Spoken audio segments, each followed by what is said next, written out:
Chapter 402. Seeing this, Jiang's was smiled at Qin Mo and said in a low voice, Susu must have fallen for your little brother. She doesn't even want to eat or drink, and she is so shy when she sees you. You know, the two of them are about the same age, so it's quite suitable for them to be together. Suitable? Qin Mo's thin lips were still curled up. He always looked like this, whether it was in the business world or in their daily meetings. His handsome side profile didn't change much. He was noble and domineering, a standard soldier. But this time, Jiang Zhua felt that his smile was a little different, but he couldn't tell what was different if he had to say it. Strangely, the surrounding temperature seemed to have dropped by several degrees all of a sudden. Was it because the heating here wasn't good enough? On the other side, Han Susu was still expressing her regret, hoping that the young man would look at her, even if it was just a glance. Finally, she got her wish. Fu Jiu looked up and said, You should thank Brother Mo. Han Susu felt that the young man was super cool, especially when she thought of how he stood in front of her at school. Her heart started to beat erratically again. She automatically ignored the reason why the young man saved her. No matter what, the other party had forgiven her. Han Susu smiled and followed Fu Jiu into the private room happily. Although this meeting was also in an entertainment venue, it wasn't as noisy, and there were many types of alcohol. The sound of piano could be heard outside the private room, and inside, people were singing, steaming, and eating. It was a high-class private club. As soon as they entered, Han Susu pulled the young man to sit by the song selection table. Let them chat like big brothers. What do you want to sing? I'll help you. Fu Jiu glanced at the Almighty, and indeed, the three of them seemed to have something to talk about, so she didn't go over. Qin Mo sat in the dim light, his posture lazy and abstinent. His tie was already untied, and it was crooked. His eyes unconsciously looked at the young man and woman who were ordering songs. He tilted his head and lit a cigarette, as if this was the only way to suppress the inexplicable stuffiness in his chest. The stuffiness came for no reason. Bit by bit, it seeped in, and as the song overflowed, it accumulated more and more. In order to dispel this irritation, Qin Mo turned his head and focused his attention on Han Feng, who was speaking. Susu, I can't control her anymore. Han Feng glanced at the other side and smiled. You insisted on making me make this call. It seems that it's not just because you know you're wrong. After being saved by your brother like a hero, even your character has softened a lot. Qin Mo didn't say a word. He raised his hand and drank the wine in the glass, his eyes a little gloomy. It seemed that this was the only way to suppress things that were getting more and more out of control. But reality proved that some things could not be suppressed at all. Han Susu had never been a calm person. She sat there and smiled, asking Fu Jiu what she liked. Qin Mo found the voice a little ear-piercing. Someone once said that the Han family's Missy had a good voice and was very good at singing. It was just that she didn't want to enter the entertainment industry, and the Han family wouldn't allow her to do so. Qin Mo used to think that her voice wasn't bad, but that was not the case today, especially when the young man turned his head to smile at her. Chapter 403. He was starting to think it wasn't a good idea to agree to bring the youngster here. Qin Mo tried to distract himself again. It was to prevent himself from grabbing the youngster and running away. Suddenly, for some unknown reason, he just hated girls. Any girl who got close to the youngster would be an eyesore. Even Han Susu was the same. And Qin Mo knew very well that many high school students in puberty liked girls like Han Susu. She dressed beautifully and acted coquettishly. Would his little brother like her too? With this in mind, Qin Mo's eyes dimmed. Jiang Zhua seemed to have realized something as he turned to look over. He saw Qin Mo's deep eyes staring at the youngster's side profile. It was so deep that it didn't seem like his usual self. That gaze, Jiang Zhua didn't know why, but his heart skipped a beat. He must be overthinking. Seeing Qin Mo look away without changing his expression, Jiang Zhua thought that he must be overthinking. But Qin Mo had been possessive since he was young. He probably couldn't bear to see the little brother he finally recognized become someone else's. Luckily, Fu Jiu didn't stay with Han Susu for long. After she was done, she walked over and looked at him with a bright smile. Brother Mo, what do you want to hear? Looking at that clean and harmless face, his boredom seemed to be dispelled by this kind of light. Chin Mo flicked his cigarette and said, "You can sing?" Fujio laughed. "I'm the current school hunk of #1 middle school. How can I win without some substance?" In fact, when she was still Z, she disguised herself as a resident singer in a bar. Of course, she wouldn't tell this to the Almighty. "Then let's invite the current school hunk to sing what you're best at." The coldness in Chin Mo's eyes dissipated a lot. The current school hunk was a joke, because the previous school hunk of #1 middle school was Almighty Chin. Some people even predicted that no school hunk could be more handsome than Almighty Chin, whether it was in the past or the next few decades. Until Fujio appeared. There was even a comparison between the two on the school's internet. But the more they compared, the more the topic went astray, and it became a couple. Fujio found it interesting, but she didn't know what expression the Almighty would have when more and more people said he was gay. Fujio had sung quite a few songs when she was a resident singer. She tilted her head to look at the person sitting on the sofa, the person who had been protecting her since they first met. Her finger slid down and clicked on Mayday's new song. Fujio's singing posture was absolutely professional. Her fingers were on the vertical microphone, and she was sitting on the high chair with a smile on her face. Unlike Chin Mo, Fujio always dressed up for the night. A cool leather jacket paired with a pair of white jeans, silver hair, and pure black earrings. No one would have thought that Fujio was a girl. Just by sitting there, she seemed to be able to generate electricity. She was so handsome that it made people's hearts flutter. Han Susu's gaze was already a little infatuated, and when that young man's unique voice came out, she couldn't take her eyes off Fujio. However, Fujio's eyes were looking at Chin Mo, very lazy and sunny. "I want to write a song about you. I want to keep a cat." He wanted to go back to every scene and slow down every watch. "We build a castle at the corner of children and adults." Chapter 404.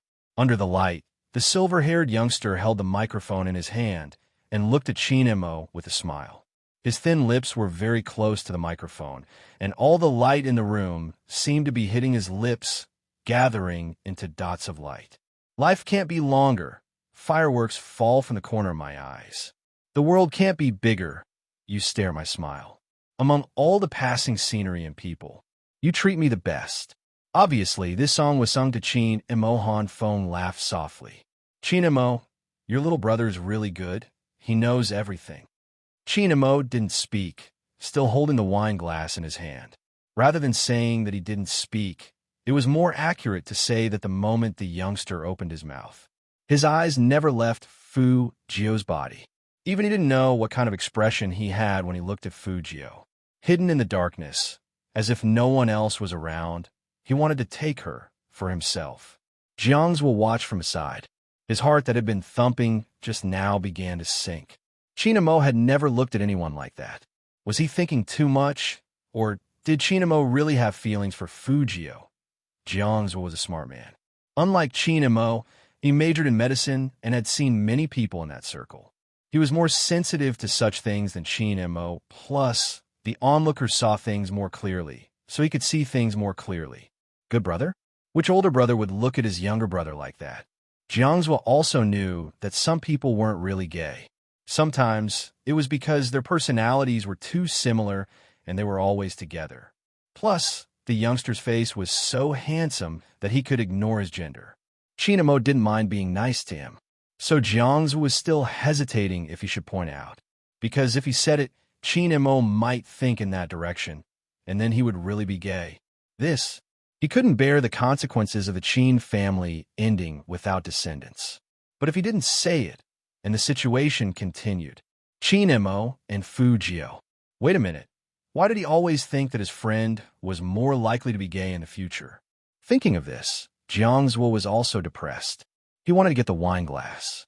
Chin Mo turned his face and met his eyes, which made Jiangzhou pause. After all, his friends in different eyes seemed to be able to see through his thoughts. The Han siblings had no idea what was going on. Han Feng was still puzzled. "Hey, what's wrong with you two? Why are you looking at each other?" "Nothing," Chin Mo replied faintly. Han Feng lifted a brow at Jiangzhua. Really? Jiangzhua laughed and said, what else could it be? I just think that Fu Jio's singing is pretty good. Now that he is the school hunk, us former seniors are all standing behind him. Not only does it sound good, it looks good too. Han Feng lowered his voice and moved closer to the two. I'm going to be busy now. Look at Susu. She's about to confess her love in public. She's so infatuated. When Jiangzhua heard this, he would definitely join in the fun. But ever since he saw Qin Mo's gaze, he subconsciously turned to the left. He hadn't noticed it the previous few times. Chapter 405. Han Susu was still watching Fu Jio walk down from the stage with a pink face. She didn't notice the change in her surroundings. It could be said that Han Susu had never felt such a thing for anyone in her entire life. She really wanted to see the other party, even if the other party only said a few words to her and stood beside her. She felt like her heart didn't belong to her. Ever since she was young, she had been surrounded by rich and powerful people. Their looks and temperaments were always superior. The elder brothers of the Qin family and the Jiang family were much more outstanding than their peers. She used to like Big Brother Qin, but she knew very well that once she crossed his bottom line, she wouldn't even be able to get close to him, so she didn't like him anymore. But even if she didn't like him, she still looked down on other people. Those in school couldn't even be compared to these brothers she knew. Until yesterday at number 1 middle school, Han Susu finally felt that there was someone who wouldn't try to please her because of her family background. The young man was very cold to her from beginning to end, and he didn't talk much. But it was that coldness that made Han Susu feel that he was the one she was looking for. So Han Susu threw away her previous arrogance. When Fu Jio finished singing, she went up and grabbed Fu Jio's arm. I ordered a duet. You sing the guy, and I'll sing the girl. I'm sure you'll like it. Fu Jio frowned. She usually thought girls were cute, but in fact, she didn't like it when someone approached her so directly. The Almighty was familiar with her, so it wasn't a big deal to touch her. An unfamiliar person. Fu Jio almost flung Han Susu's hand away in a moment of reflex. You sing first. Han Susu's cheeks were pink. No matter what other people thought, she liked the feeling of standing side by side with the young man. Forget it, since she was the sister of the Almighty's friend. With this thought in mind, Fu Jio put one hand in her pocket and took the microphone from Han Susu. She was about to sing when a gust of wind blew towards her, and the microphone was pulled out from behind. It was Qin Mo. Fu Jio wasn't the only one who looked back. Even Han Susu stopped and was stunned. Big Brother Qin. His eyes aren't good. He needs to go home and rest early. Qin Mo's voice was calm, but he was still the chosen one. Just by standing there, he seemed to be able to move. His aura of nobility lingered, and he was incomparably domineering. I won't be singing anymore. Han Susu opened her mouth. It's only 9 o'clock. The smog is heavy and it will irritate my eyes if I'm late. Qin Mo tilted his head and looked at Han Susu. At that moment, Han Susu didn't know why, but she felt that his gaze was a little cold. But because that face was too handsome and noble, Han Susu couldn't see anything. On the other hand, Jiang's heart sank when he saw Qin Mo extinguish his cigarette and walk over. Han Susu didn't want the youngster to leave. However, Qin Mo had already opened his mouth. Get dressed. This sentence was directed at Fu Jio. Fu Jio smiled and didn't say anything. She casually pulled over her jacket and zipped it up. Qin Mo took the pure black mask from the side and asked Fu Jio to put it on. Then he nodded at Jiangzhua and Han Feng, who were standing on the sofa, indicating that they should leave first. Han Feng still wanted to say something. Qin Mo had already taken the youngster out of the private room. What? What's going on? Han Feng was really confused. Why are you in such a hurry to go home? Jiangzhua didn't speak. He looked at the microphone that Qin Mo had placed on the coffee table. His eyes changed, and no one knew what he was thinking. Han Susu was quite considerate of Fu Jio. Didn't you hear what Brother Qin said? Fu Jio's eyes are not good, so he needs to go back and rest early.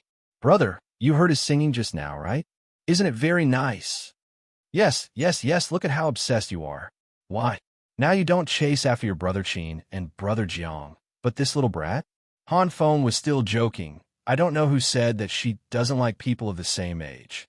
In her eyes, those high school students are all like children. They're not mature at all. Could it be that this one is very mature? Brother. Han Susu pinched Han Feng and said while pacing, "Who are you calling a little brat?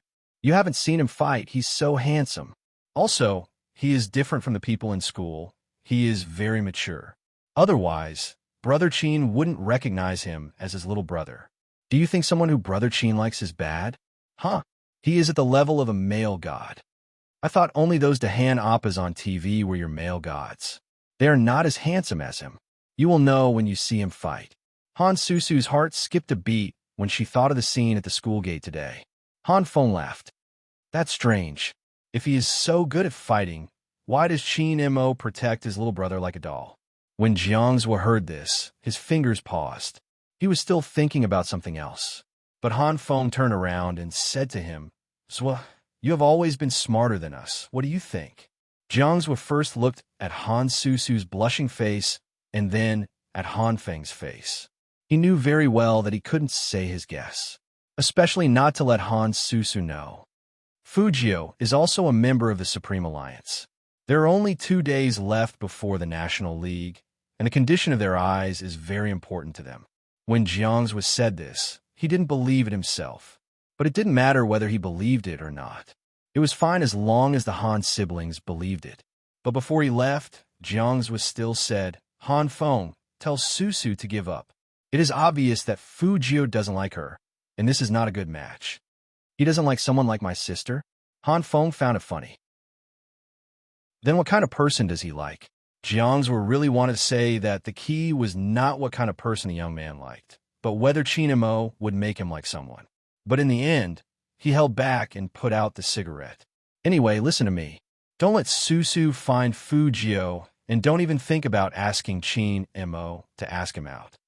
Han Feng saw that he was serious, so he took it to heart. But it was difficult to stop his sister from finding Fujio. Everyone present today should be able to tell that his sister has already fallen in love with him. It seemed that a man who was too handsome could also be a source of trouble. The darker the night, the heavier the haze. The visibility outside was extremely low, so Qin Mo didn't drive very fast. When the domineering Land Rover drove past, it always attracted people's attention. Chapter 406. He thought that he finally understood what Mr. Lee meant when he said that his brother would one day be snatched away by some unknown woman. It was very uncomfortable, especially when he saw that the youngster was going to sing with Su. That feeling became even more obvious. Although Qin Mo told himself that he couldn't do this. The youngster wasn't his only possession. He wasn't like those toys he used to fancy. He was a real person. Even so, Qin Mo didn't want to see a similar scene in front of him again. To him, the youngster was just a high school student. The rebellious period of youth was the most vulnerable to external temptations. He was the older brother, so he naturally couldn't let him go astray. Puppy love? That was even more impossible. But what if the youngster really met someone he liked? Would he still stop him? Qin Mo didn't know why, but when he thought of that scene, his chest felt like it was being pressed by a huge rock.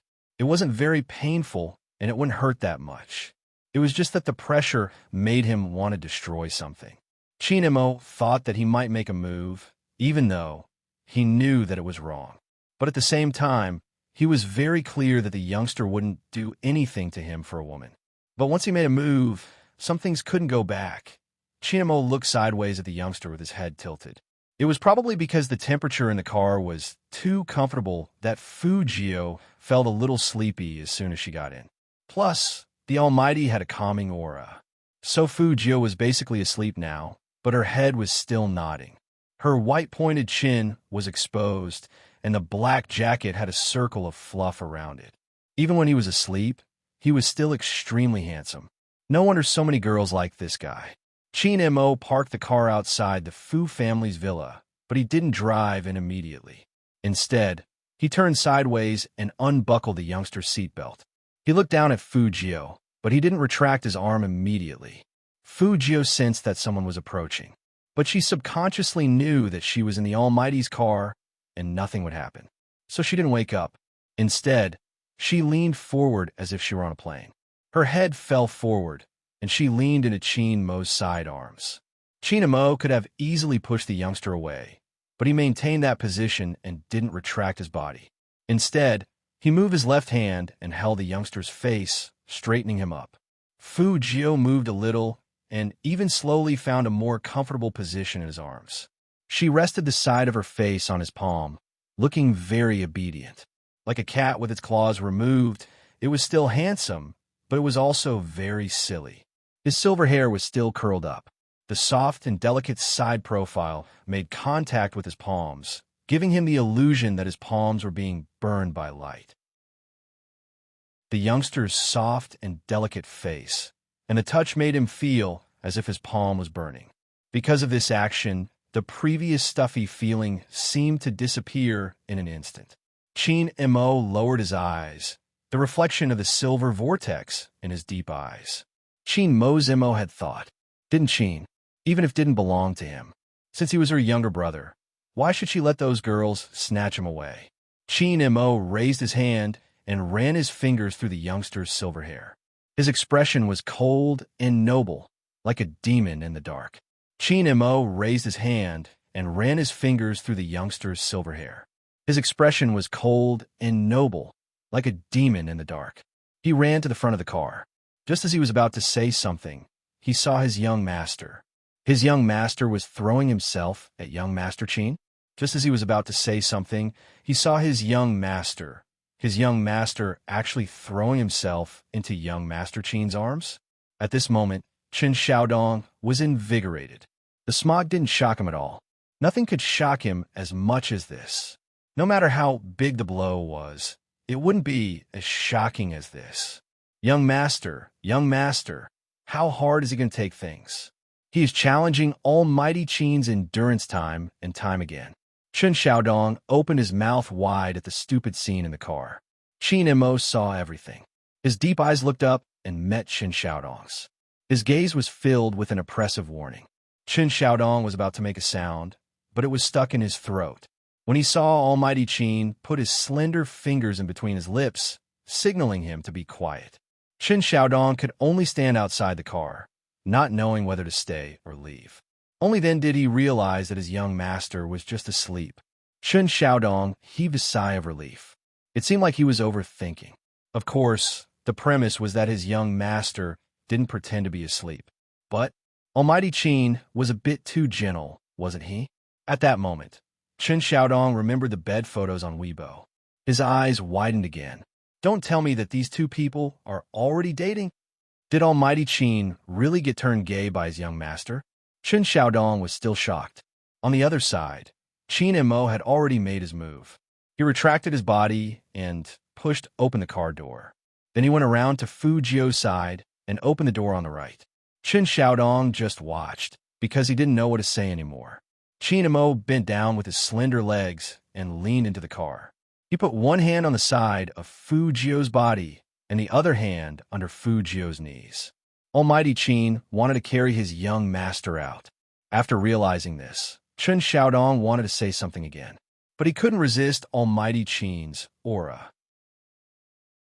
Just as Qin Mo's breath brushed past Fu Jio's cheeks and his fingers were about to press above her waist, Fu Jio suddenly opened her eyes and reached out to hold the man's wrist. Qin Mo stopped and raised his eyebrows at the young man. Fu Jio yawned lazily. I fell asleep. Slept all the way. Seeing that the young man was awake, Qin Mo naturally retracted his hand and straightened his back. Get out of the car. Put on your coat and mask. Fu Jio nodded and lowered her head, pretending to fix her mask. In fact, she was relieved. If she hadn't woken up just now, the Almighty would have carried her all the way home. She didn't know what would have happened. That place was getting more and more disobedient lately. The Almighty never thought that she was a girl because it was safer to wear thick clothes. Unlike Summer, it was easy to see through her disguise. But no matter how safe the clothes were, others might not be able to detect it. But if it was the Almighty, Fu Jiu lowered her head and looked at the area above her waist. He would definitely be suspicious if he pressed on it. This cross-dressing thing couldn't be delayed for long. In the past, Fu Jiu hadn't matured yet. now that she had matured, and after the National League, spring would come after the end of the year. By then, she would be wearing thin clothes. Chapter 407. Fujio sat up straight before getting out of the car. Chinamo had already noticed that the young man was extremely afraid of the cold, so when Fujio came out, he naturally reached out his hand and zipped up the young man's jacket. Fujio was wearing a mask. She lowered her eyes to look at the fingers that were tidying up her collar, and a faint smile could be seen at the corner of her eyes. In short, from Chun Xiaodong's point of view, his young master had never been so obedient. And Almighty Qin's eyes were lowered, and his black hair fell down.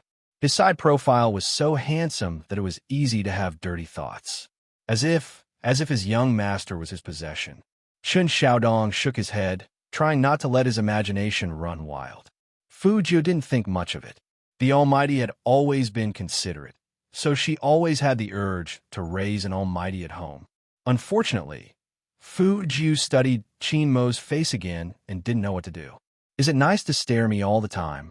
The Almighty's tone was very indifferent. His eyes were clearly looking at her collar, but he could even sense that she was up to no good. Fujio smiled. Yes, we're the super handsome team. I thought you would say the top student team. Chinamo took back his left hand and put it in his pocket. He stood tall with his deep eyes and raised eyebrows, which was very demoralizing. Fujio, she couldn't let go of the title of top student. Change the topic. Let's go in for a cup of tea. Fujio rarely invited people. Chinamo didn't agree. He was a little absent-minded. Nah, go to bed early. Okay, see you tomorrow. Fujio turned her head and glanced at her little butler. Chun Xiaodong quivered immediately and followed her. What made him look back was that Almighty Qin didn't leave immediately. Instead, he leaned against the Land Rover and seemed to be lighting a cigarette. His eyes seemed to be looking in their direction. Fujio sensed it too. She turned around and pointed at her mask at Chinamo. Chinamo raised his eyebrows. Fujio pointed at his right pocket. Chinamo touched it, and his back trembled. The young man had left a mask for him when he wasn't paying attention. This guy. Chinamo looked at the young man with bright eyes and white teeth in the distance, and the corner of his mouth slowly curled up. Then, in the fog, his eyes were cold and vicious and a little deep. So, why would he give up such a good brother to someone else? After Fujio's figure disappeared into the night, Chinamo got into the car. He took the mask out of his pocket and placed it in front of the steering wheel. At that time, the two of them didn't know that there would be such a storm in the unregulated official bar. The rumors against Fujio started in the wee hours of the morning. The Spade fans who didn't know right from wrong started to be led astray. Quite a number of them started to become fans of the road or anti-fans. Official bar was different from official Weibo. If such a thing had happened on the official Weibo account, Manager Feng would have received the news immediately. On the other side of the bar, it was an hour later that Agent Feng received the call. A large number of posts were discussing Spade Z's shortcomings. Some people even started to use Spade Z's name to create groups to trick fans, while the fans who really defended Spade Z were scolded as white lotuses. Some of them took the opportunity to gain popularity, while others felt wronged because of what they had done previously. All of a sudden, all of them rushed out to criticize Spade Z. But that was not the point. Chapter 408. It was 4 o'clock in the morning when Feng Yi realized the seriousness of the situation. The country wasn't as open as overseas. In some aspects, many people still couldn't accept it. For example, if Chinamo and Fujio were flirting with each other, it was okay. But if one of them really liked men, that group of fans was bound to be ostracized. Plus, this time, the number of posts was too many. Everyone on the internet knew that there were people in the entertainment industry who specialized in raising anti-fans. These anti-fans would attack as long as they were hired. What made Feng Yi angry was who had done such a thing. There must be someone who could profit from this. The only positive measure he could do was to tell the Big V not to leave. But in the face of profit, some people didn't care. They would touch the edge of the topic if they could. 7 o'clock in the morning. The bad comments couldn't be controlled and exploded on the official Weibo. Some people from small teams started to stir the water. What was so disgusting? How could there be such a person who liked men? Someone even wrote, "I won't disband Spade Z's fan group since there are people joining." In other words, she was going to continue to use Spade Z's popularity to deceive people. But some people didn't have good judgment and couldn't understand the situation. Some people with bad intentions argued that they didn't use Spade Z's popularity. But the evidence was clear. Their group was created in Spade Z's name, and many people were tricked into joining. Since morning, Feng Yi's phone hadn't stopped ringing. All of them were asking him if the post was true. Was Spade Z really gay? Feng Yi didn't let the situation get any worse. But he was very clear that the situation wasn't going well. But what calmed him down was Qin Mo's call. "What's going on?" Qin Mo's voice was still very calm, but there was a layer of coldness hidden in it. After Feng Yi controlled the situation, he said, "Someone exposed the fact that little Spade used to chase a man in school, and some people criticized him for many things after he entered the Supreme Alliance. They want Supreme Alliance to have peace. Then tell them that Supreme Alliance belongs to the Qin group, not anyone else." Qin Mo's side profile was indifferent, but his ruthlessness was bone-chilling. "Supreme Alliance will always have a place for Spade Z. We will live and die together." Feng Yi paused. "Do we really have to be so tough?"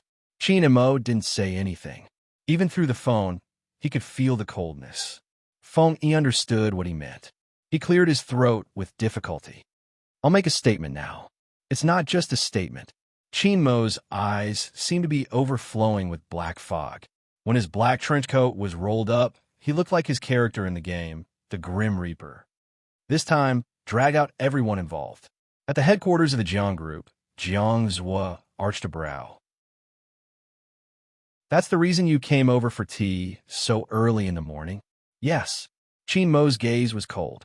"Where is he?" Jiang Zhuo sighed. "You call me at 7 in the morning, and I set it up for you." Chapter 409. On the Fu family side, Chen Xiaodong wouldn't let Fu Jiu go to school no matter what. Smart as she was, Fu Jiu quickly sensed that something was wrong. She put her hand on Chen Xiaodong's shoulder. "Tell me, what's the matter?" "No, I'm fine." Chen Xiaodong's eyes were still avoiding eye contact. He really didn't want his young master to hear those remarks. Fu Jiu curled up her lips. "Is it about school? What can happen to the school?"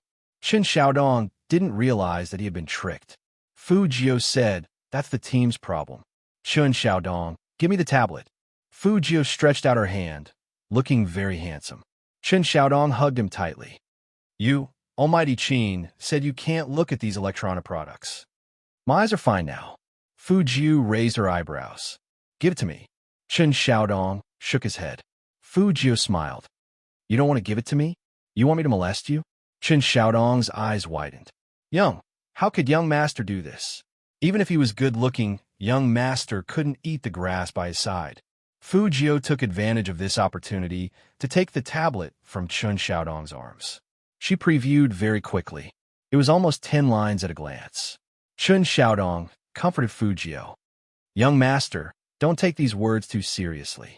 What do these people know? I'm going to the internet cafe." Fu Jiu didn't wait for Chen Xiaodong to finish and threw the tablet back into his hands. Chen Xiaodong couldn't stop him even if he wanted to. And this time, Fu Jiu didn't go to Yin Wuyao's. Instead, she went to a smaller and closer restaurant. Not leaving a trace in the same place was her usual style of doing things. Even the Almighty didn't know about this. "Boss, turn on a computer." This time, Fu Jiu didn't even reveal her face and hair color. She wore a black coat with a hood and just sat in the corner of the sofa. Fu Jiu didn't attack immediately. Instead, she opened Dazzle Dance as a cover. In other words, even if someone passed by behind her, they would only see that she was dazzling. He didn't know what else she had done besides Dazzle Dance. Fu Jiu put on her headphones and placed her hands on the porcelain white keyboard. Da-da-da. The crisp typing sound was like a rapid note, without the slightest pause. For ordinary people, many things might be difficult to distinguish on the internet, because behind the layers of nicknames, you don't know who that person is. But to Fu Jiu, it was just an IP code. No matter how many times the other party changed their nicknames, they would be able to lock onto their true identity by hacking into their IP address. It was impossible to say that he was not affected. Even Fu Jiu understood why the Almighty was paying attention to her. She, who walked in the dark all year round, could not tolerate the darkness. There was no such thing as absolute white in this world. However, in the dead of night, she couldn't help but want to get it done once and for all, like killing people. So, she was dangerous. Fu Jiu chuckled and thought of the man's side profile as he fixed her collar with his eyes lowered. You can't make mistakes, right? However, he couldn't let him off easily either. Causing trouble on the internet? Don't you know whose territory this is? Fu Jiu held the lollipop in her mouth. You guys should thank the Almighty. If it wasn't for his beauty, all of you would have gone to hell to accompany the King of Hell. If Hoshino was here at this moment, he would definitely recognize Fu Jiu. On the screen, the white code kept jumping, and the eagle penetrated the firewall. Chapter 410. 9 o'clock. There's a lot of negative news on the official Weibo. Spadesy's departure from Supreme Alliance had become a hot topic. Some fans of other members also started to leave comments after being incited. Dada, you have to stay away from Spadesy, or else I won't be your fan anymore. Lin Feng, Yin Hu, Feng Shang, In Wu Yao, and even Shui Yaoyao's official Weibo all had similar comments. Shui Yaoyao's eyes turned red with anger when she saw those comments. She felt sorry for the young man. She had nothing in this group of people. But because she had nothing, she didn't care. There were no words but words. She posted a Weibo with the title, The Spadesy You Don't Understand. After clicking on a link, Shui Yaoyao's voice could be heard, very gentle and real. I was a very fat girl since I was young. I wasn't popular in school, and I was even ostracized. I was slandered as a thief. If it wasn't for a young man who appeared and told the public that justice might come late, but would never be absent, I would still be carrying the crime of a thief for the rest of my life. I'm so glad that he appeared. When someone disliked me for being fat and didn't want to play with me, when everyone laughed at me, this young man used his gentle strength to take me to the esports selection contest and completed the dream that I could never achieve in my life. I think that is the life I want. If Spadesy leaves Supreme Alliance, I will leave too, because my dream was given by him. Count me in. Feng Shang quickly followed, and when he reposted Shui Yaoyao's Weibo, he sent a very low voice. Actually, I'm very, very afraid to speak to everyone in this way. You guys should have heard it. I stutter. Because of this problem, there are many things that I don't dare to do until I met my idol. He said that stuttering is nothing. It's very, very cute.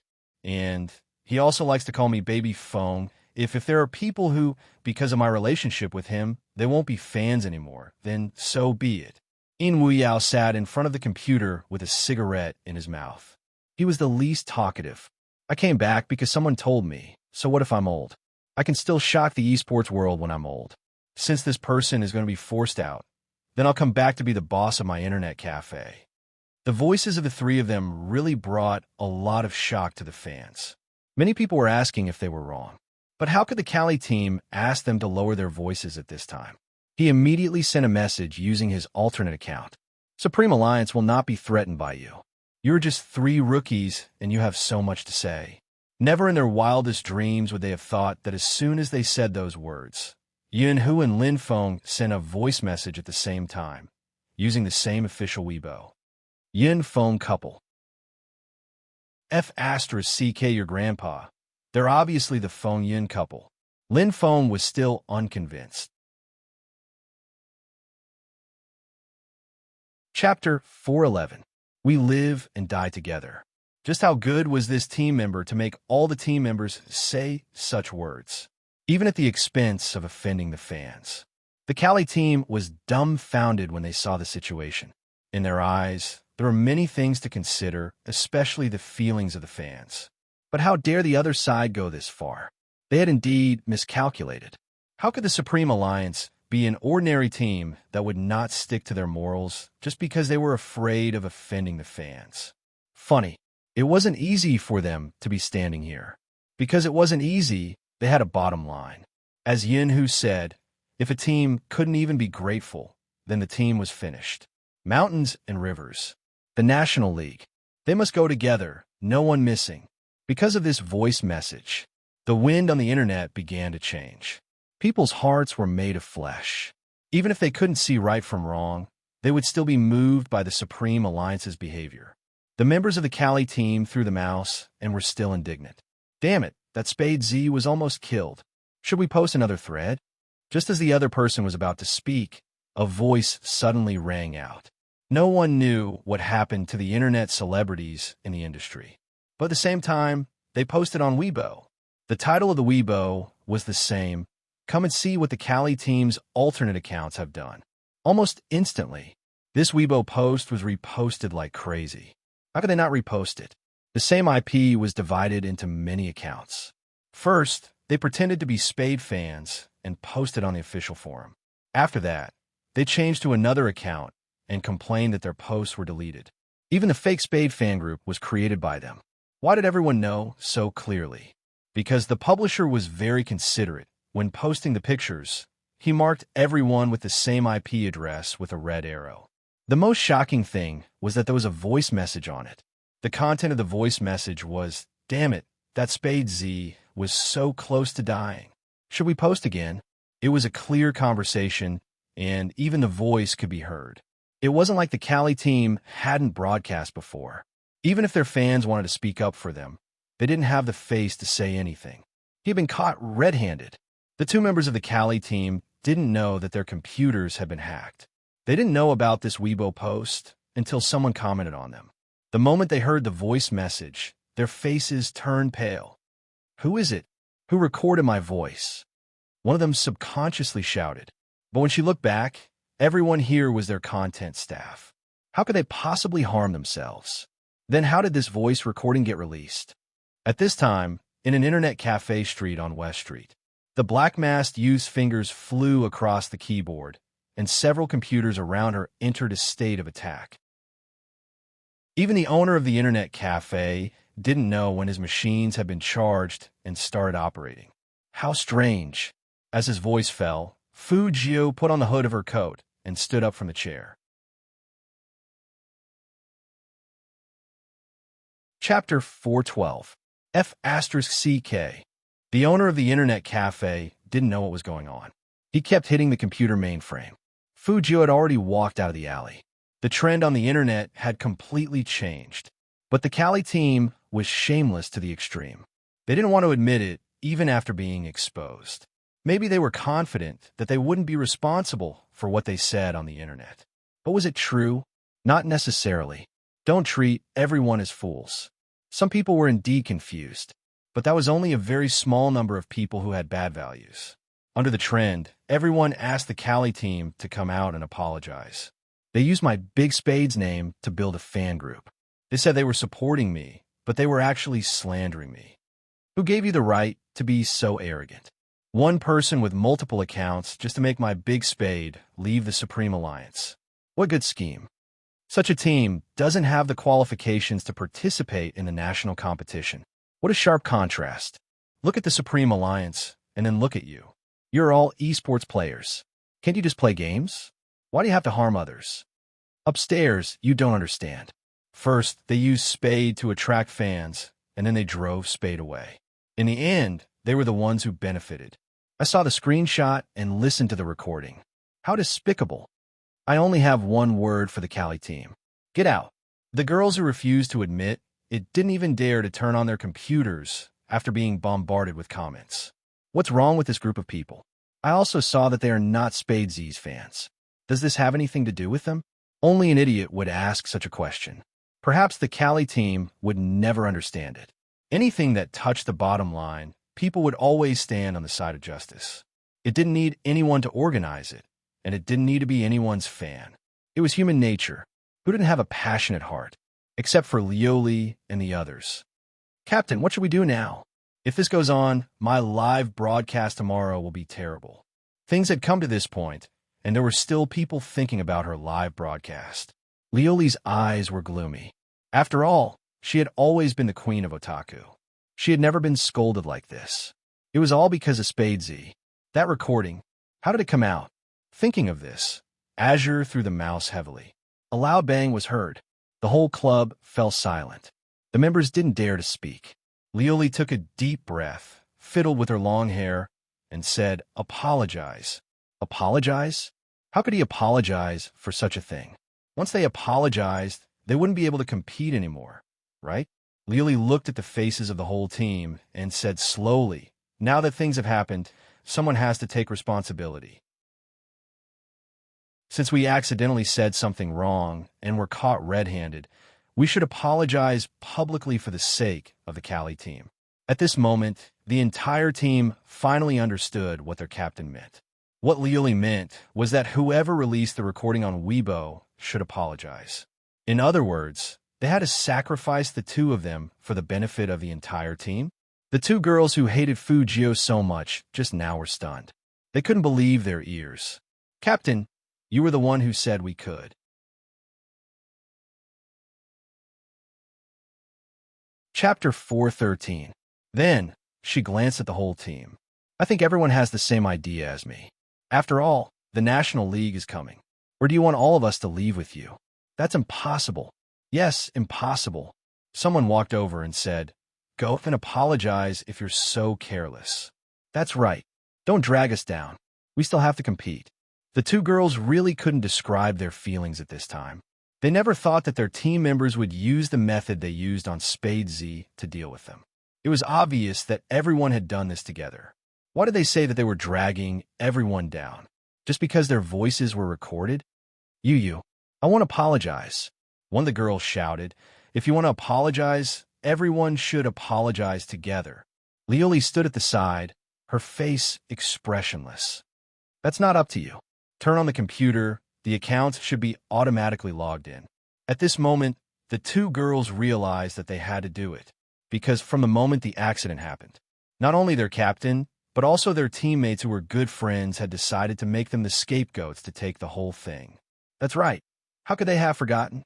Not all teams were like Supreme Alliance, able to live and die together. Leoli had a good plan.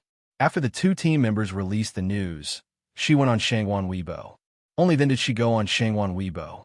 The statement read, "There is a problem with the Cali battle team. As the captain, I also have some responsibility.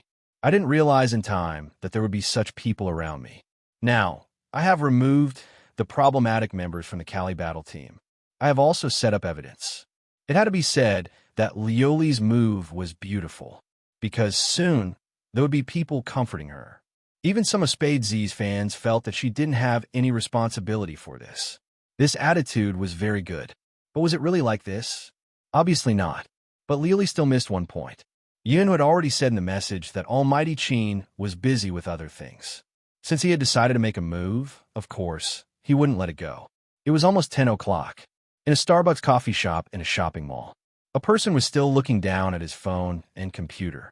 He seemed to specialize in this industry. The Weibo page was still open on the screen. However, his mind wasn't on that at the moment. The direction of the internet had already begun to change. No matter how hard he tried to pull it back, it would be difficult. It was all that Shui Yaoyao's fault. When she wrote that paragraph, many people would resonate with her. That would be wasting the best opportunity to attack. However, what puzzled him the most was the message that he had posted on his Weibo. He had been paid to spread Spade Z's information. Why would they post something about the Cali squad? During those 5 minutes, he couldn't log into his account no matter how hard he tried. It was the same for his friends. All of them showed abnormalities. What was going on? Even if he wanted to help the Cali team, he could not. That was his boss. However, his boss was pretty good, especially Captain Lu Li, who knew how to speak. Pushing two people out to appease the anger of the masses was the right thing to do.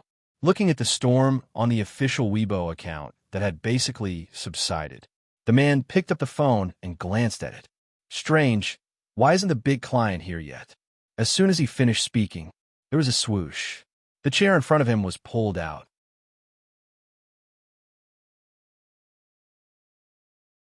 Chapter 414.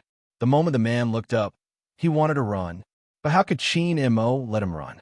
Almost as soon as he stood up, someone pressed his back. "Sit down." It was the Qin family's bodyguards. These people were all from the army. Even though they were wearing black coats, young master's identity was too special. Not only because he was the only son of the Qin family, but also because young master couldn't be hurt. This was a top-secret order from the inside, and the man didn't know about this. But even so, deep in his heart, he was still afraid of the man in front of him. Qin looked much more elegant. He sat there with his long legs crossed. He took off his black gloves and said with a light smile, "Who gave you the courage to go against Supreme Alliance and Spadesy?" "Huh? Young Master Qin, this is a misunderstanding. It must be a misunderstanding. How would I dare to go against Supreme Alliance?" Of course, the man wanted to deny it. Qin tilted his head and smiled. "Misunderstanding? Then let's talk about the law. Article 246 of our country's criminal law states that anyone who publicly insults others or fabricates facts to slander others, even on the internet, will be sentenced to up to 3 years in prison if the circumstances are serious." Hearing the famous young Master Qin recite a law without missing a word, that person felt a chill run down his spine. Qin casually added, "Do you want to go to jail?" I really didn't." The man still refused to admit it. Qin played with his silver lighter in his hand and glanced at the bodyguard with a light smile. The bodyguard raised his hand and punched the man in the stomach. Ugh! The man's whole body curled up in pain. Qin was still like a rich young master drinking coffee, using Spadesy's popularity to create a group to attract fans. Internet fraud carries a sentence of up to 15 years in prison. How long do you think you will stay in prison if you're charged with all these crimes? The man subconsciously refuted, "I didn't create the group. They asked if I could do something. Just as he said this, the man realized that he had fallen into young Master Qin's trap. They? Qin lowered his eyes, and even the corner of his mouth was cold. Cali team. The man was really scared because he had never seen young Master Qin like this. He was so scared that even his voice was trembling. Yes, it's them, but now someone has come out to apologize. Finding 2 scapegoats is an apology? Qin was just sitting there, but the pressure was strong. "It seems like you don't know me well enough." The moment he finished speaking, the bodyguard immediately understood and punched the man's stomach again. The man was in so much pain that he broke out in a cold sweat. He begged, "Young Master Qin, I'll talk. I'll tell you everything. I was just paid to do things for them." The real mastermind was Liu, the captain of the Cali battle team. If he continued to fight like this, he would be beaten to death. Qin glanced sideways and listened to the man's words. His eyes darkened, but his voice was calm. "In your line of work, there should be records of transactions." That person hadn't expected Qin to be able to guess this. His eyes were filled with panic. Qin arched a brow, his lips cold. That person was afraid that young Master Qin would make another move, so he hurriedly took out his phone. "I'll send a screenshot of the transaction." On the other side, Luli looked at the comforting comments under the official Weibo account, and the corners of her mouth curled up.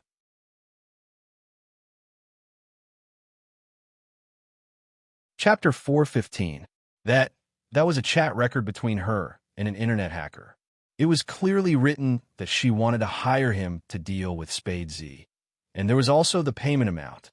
Liu never thought that the person she had worked with for more than half a year would keep this kind of thing and post it on the internet. The moment she saw that screenshot, Liu felt that it was over. She was really over. Even a few people who had no sense of right and wrong were comforting her. However, they were no match for more righteous people. This had angered the public. Even a National League's organizing committee made a statement.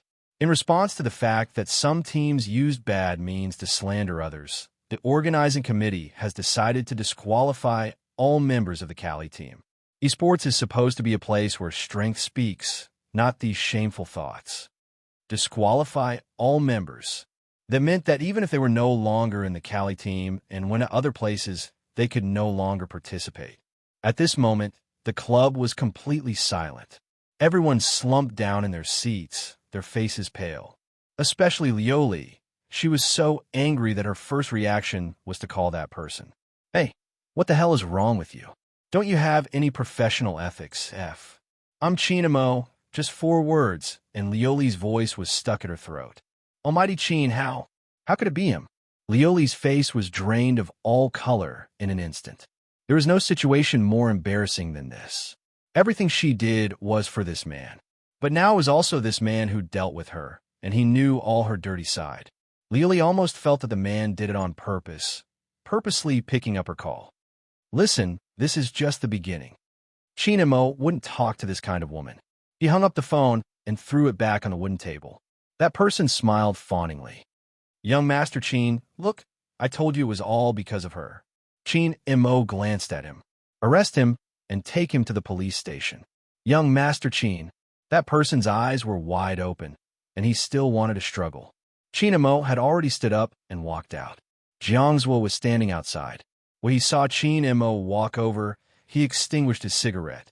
Even though he knew it wasn't the right time to ask, he couldn't help but ask, "Don't you think you're too nice to Fujio? He's my younger brother. Who else would I be good to if not my younger brother?"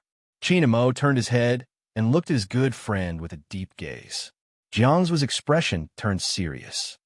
I'm not talking about that kind of good. Chinamo paused, looking deeply into Jiang's eyes. That won't happen. We will only be brothers. That's good. Jiang's looked much more relaxed. As long as Chinamo could confirm that his position in the relationship wasn't wrong, everything would be fine. After all, it wasn't easy to take detours. But it was very strange. Why didn't the main character appear today? It wasn't that Fujio didn't show up, but she showed up at the most suitable place for her to appear, Fu's company. The top floor was where the shareholders' meeting was held. Today, the Fu's enterprise was bustling with activity. In Su Mei's words, everyone present was the boss of the Fu's enterprise and had the right to decide the future of the Fu's enterprise.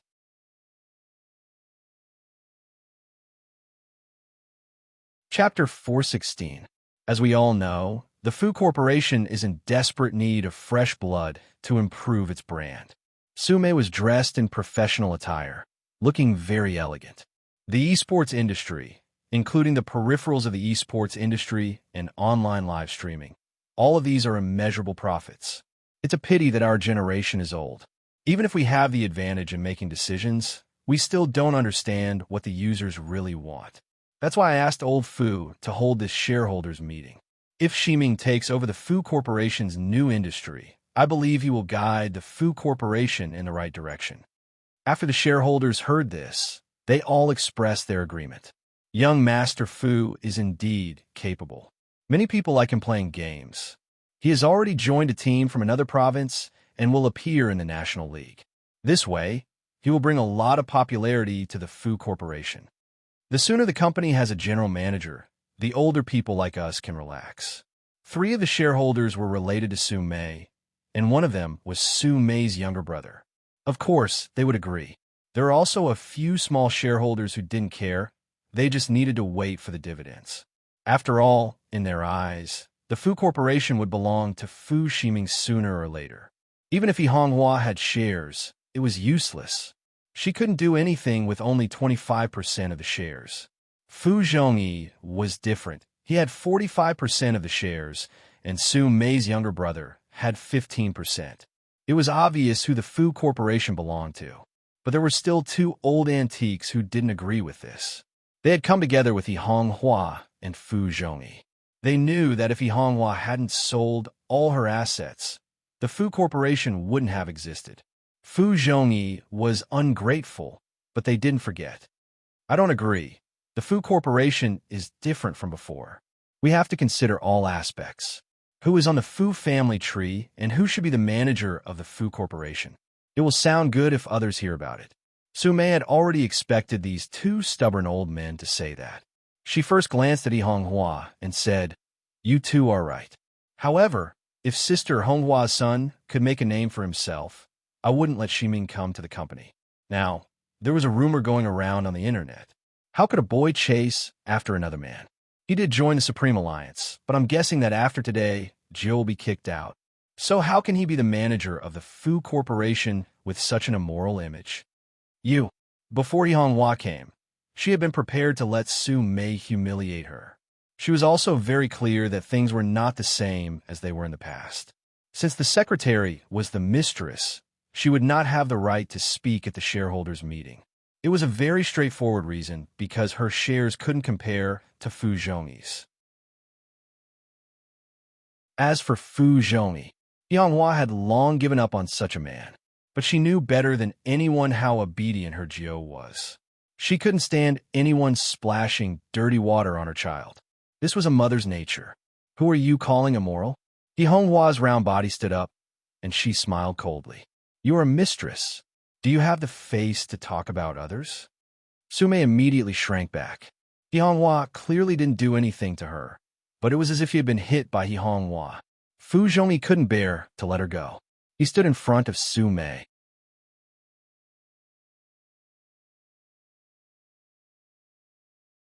Chapter 417. She was chasing Yihonghua away. The shareholders all understood what he meant, and they all looked over. Yihonghua glared at her. How dare you?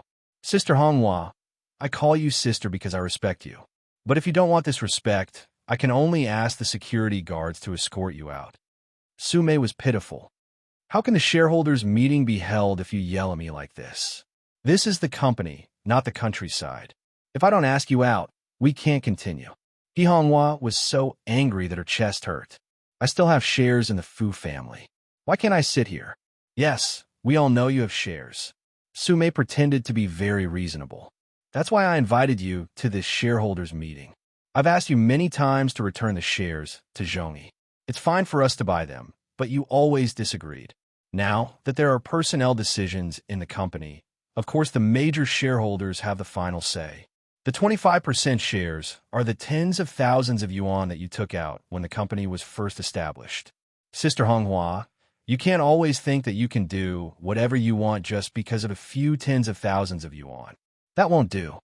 All the old people who followed Fu Zhongyi knew that without the tens of thousands of yuan, the Fu family would be dead. But now, even this became Su Mei's topic of ridicule for Yihonghua. No one could understand Yihonghua's feelings. That kind of infuriating and sad pain made her breath tremble. The two shareholders couldn't stand it and wanted to say something. But Fu Zhongyi coughed coldly. This made them realize that it was no longer possible for Fu Zhongyi to remember their past kindness. Not only Yihonghua, but even they seemed to have lost the right to speak. Sume was still talking. She raised her eyebrows and looked at Yihonghua. The company really doesn't need you to create trouble. Were you waiting for security guards? Ask her out. We have to continue the meeting. Yes. The two security guards rushed forward and grabbed Yihonghua's arms. Yihonghua's eyes were red. You are just a secretary. What right do you have to do this? And you, look carefully, I am the shareholder. The security guards had been here for a long time, and they knew who was in charge of the company. They didn't even listen to Yihonghua's words as they dragged her out. Just at this moment, swoosh, something rang out behind him. Subconsciously, they turned their heads back, and their calves were hit hard by the skateboard. It was so painful that the security guards almost immediately let go with a scream. He pulled the skateboard back. He returned to Fu Jiao's feet. She stood in front of the door, dressed in black. Her hair was like silver, and her eyes were filled with hostility. However, her voice was very calm. Who allowed you to touch my mother? Nah. Yihonghua was stunned. Everyone in the meeting room stood up because of this scene. Even Fu Shiming, who had been hiding in the small partition, couldn't help but rush out and look at Fu Jiao with disgust. Fu Zhongyi was even angrier. He didn't leave any face for Fu Jiao and blasted. You wastrel! How dare you show up? Look at all the shameful things you've done. Chasing a man all over the school? All of you scram. Take your mother with you.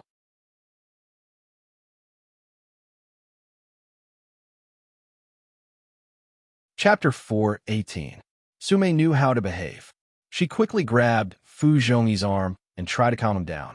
She said to Fu Jiao, your dad's health has always been poor, and you're still so mad at him. Everyone here is your elder.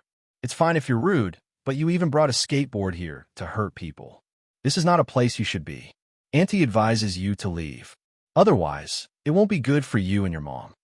Hearing that, Fu Jiu tilted her head and smiled. She stood in front of Yi Honghua and put one hand in her pocket. She looked down at Su Mei. Since you're secretary, you should just stand there and do your job. This is a conversation between the Fu family. It has nothing to do with you. You. Su Mei narrowed her eyes. Fu Jiu, how come you become like your mother? You don't care about the occasion. I'll say it again. This is a shareholders' meeting. You. Fu Jiu interrupted her before she could finish.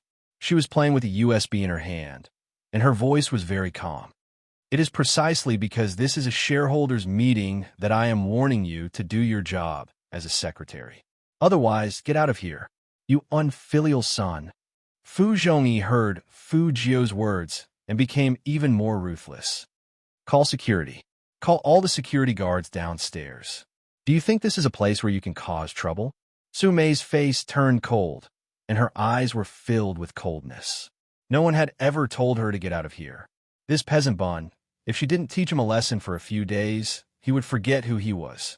He deserved to be kicked out, refusing a toast only to be forced to drink a forfeit. How could the smart Fu Jiu not see through Su Mei's thoughts?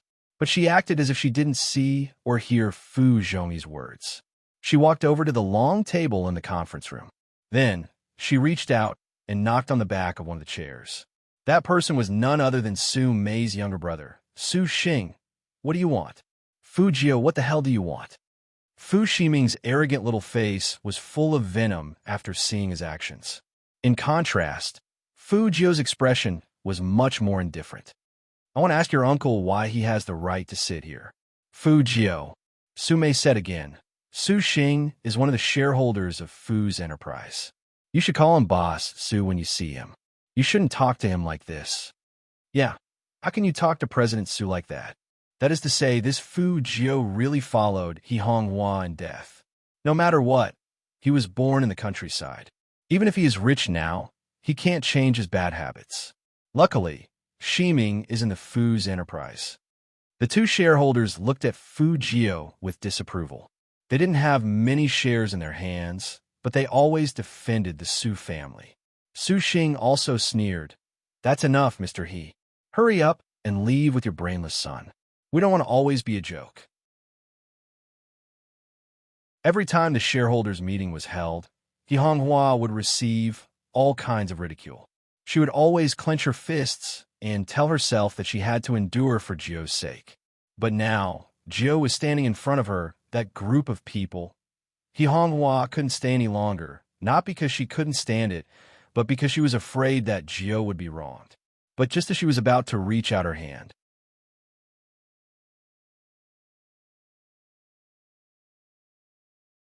Chapter 419. The youth's voice was neither loud nor soft, and it had a unique magnetism to it.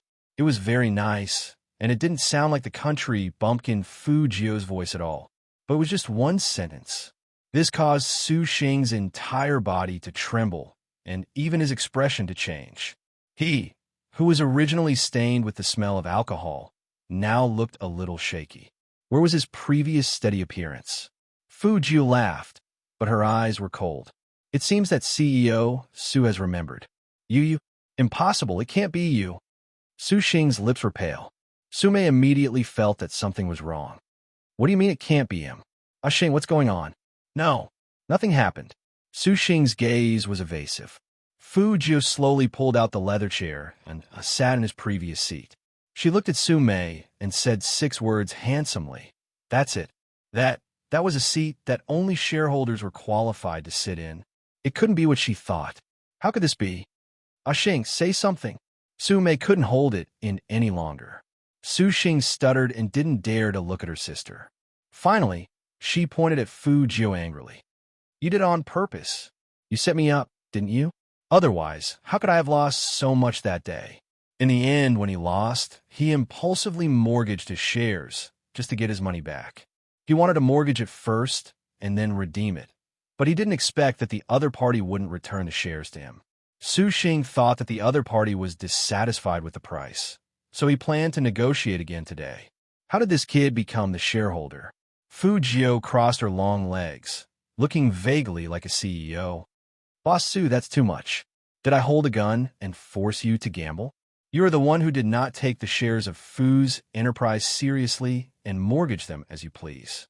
After all, your shares are different from my mother's. When President Fu established the Fu Corporation, 90% of the money was provided by my mother. Later, when the Fu Corporation was robbed, my mother took out her remaining money to finance the company and became one of the shareholders. At that time, the Fu Corporation was not worth much, and even if it was rotting on the street, no one would know. My mother was obviously trying to save people. At that time, there were two uncles who fought together with her. These people's shares were obtained with blood and hardship, so they cherished it even more. Even if one day they couldn't continue living because of a mistress, they wouldn't think of selling their shares. President Su's shares are different. Just because he has a third sister who is good at pillow talk, he obtained 15% of the Fu Corporation's shares. Of course, he can mortgage something that he obtained so easily. Su Xing was so angry that his face turned red. Fu Zhongyi and Su Mei's faces darkened. Fu Jiu's words tore the faces of the three of them apart, both inside and outside. The two elders of the Fu Corporation never thought that Fu Jiu would mention this. Sometimes in the business world, he had to abandon many principles. But in the end, they were different from Fu Zhongyi. Only after suffering would they understand that it was not easy.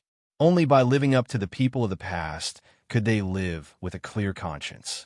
Now that the young man mentioned it, those days seemed to come back to them. Back then, they fought side by side. Tianhua was uncultured, but she had great foresight and strategy. Some people even admired her decisiveness and honesty. But later, Su Mei got involved. That woman was good at acting, pretending to be pitiful, and ruined He Honghua's reputation.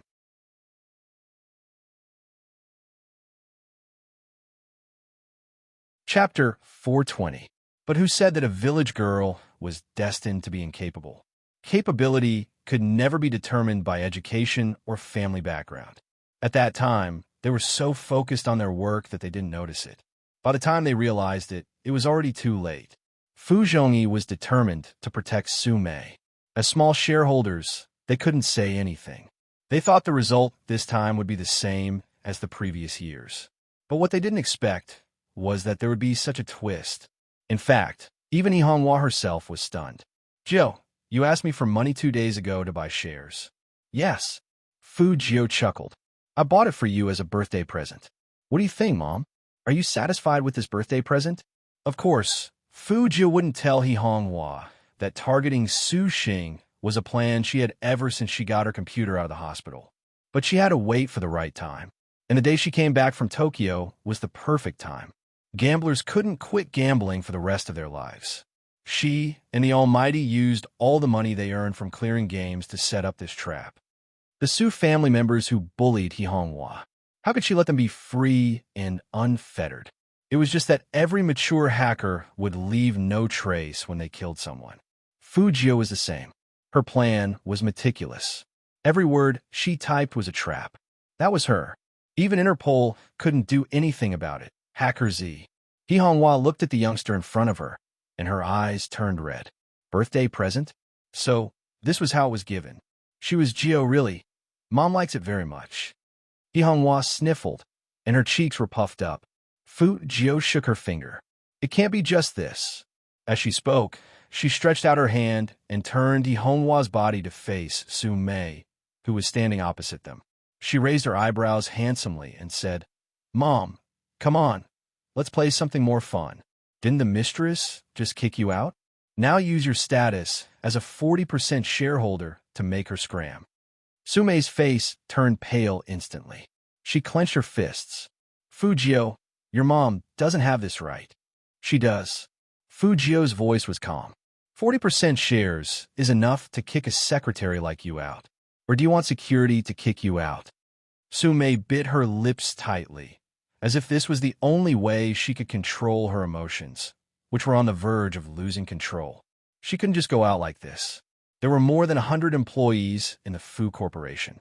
If she left like this, how could she continue to stay in the Fu Corporation?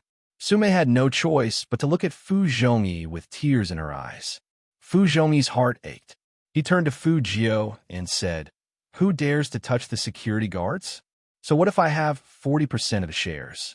Sume is my secretary, and I am the chairman. It's not just 40%. At this moment, the two old men who had been wanting to talk stood up and walked behind Fujio. And 5% of our total.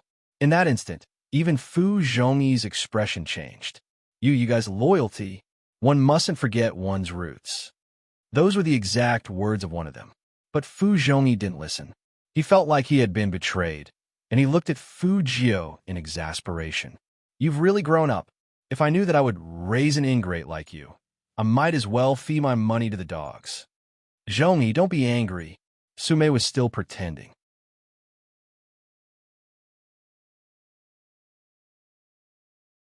Chapter 421. Boss Fu, you should keep your words to yourself. If my mom had known that she would raise an ingrate like you, forgetting about home after having a mistress, she wouldn't have taken out all her savings to let you start this company. President Fu, you're getting on in your years, and you've forgotten all about your past kindness. But it doesn't matter. You'll soon find out that not only can I kick your mistress out of the company, but I can also help my mother take back the company. Otherwise, how can I be worthy of you calling me an unfilial son? Fujio was still as calm as calm as the clouds. Fujio was still as calm as ever.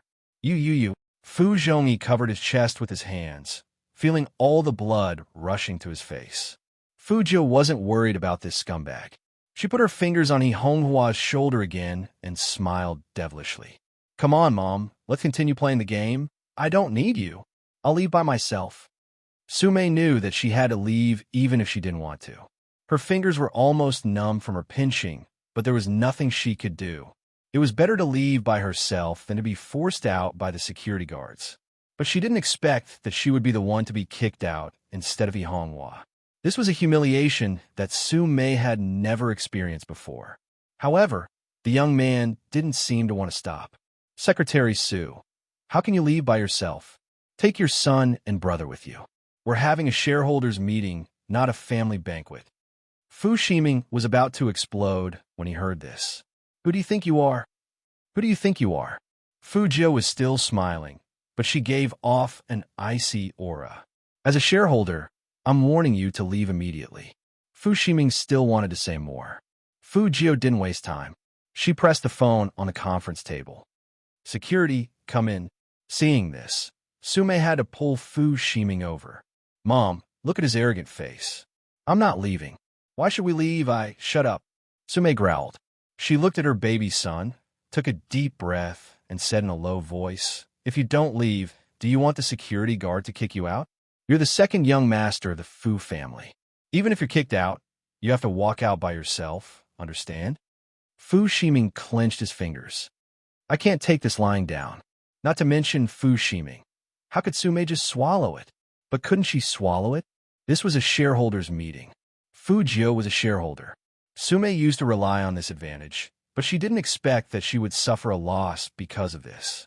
Because the commotion was too loud and the door of the conference room was open when the Su family's mother and son walked out, many employees looked in their direction, intentionally or unintentionally. The kind of gaze made Sume feel a burning pain on her face. She wished she could find a hole to hide in. This time, Su Sure, in her son's arrogance, was completely gone. Not only that, since the Fu family was involved in esports, there would definitely be some Spade fans. After seeing the young man, they were already very excited. Hearing the youngster's words just now, a few of them seemed to have been injected with adrenaline, leaving dozens of comments online. You guys should really get to know this big Spade. He's not only righteous, but also filial. He's a prince who protects his mother. At this moment in the conference room,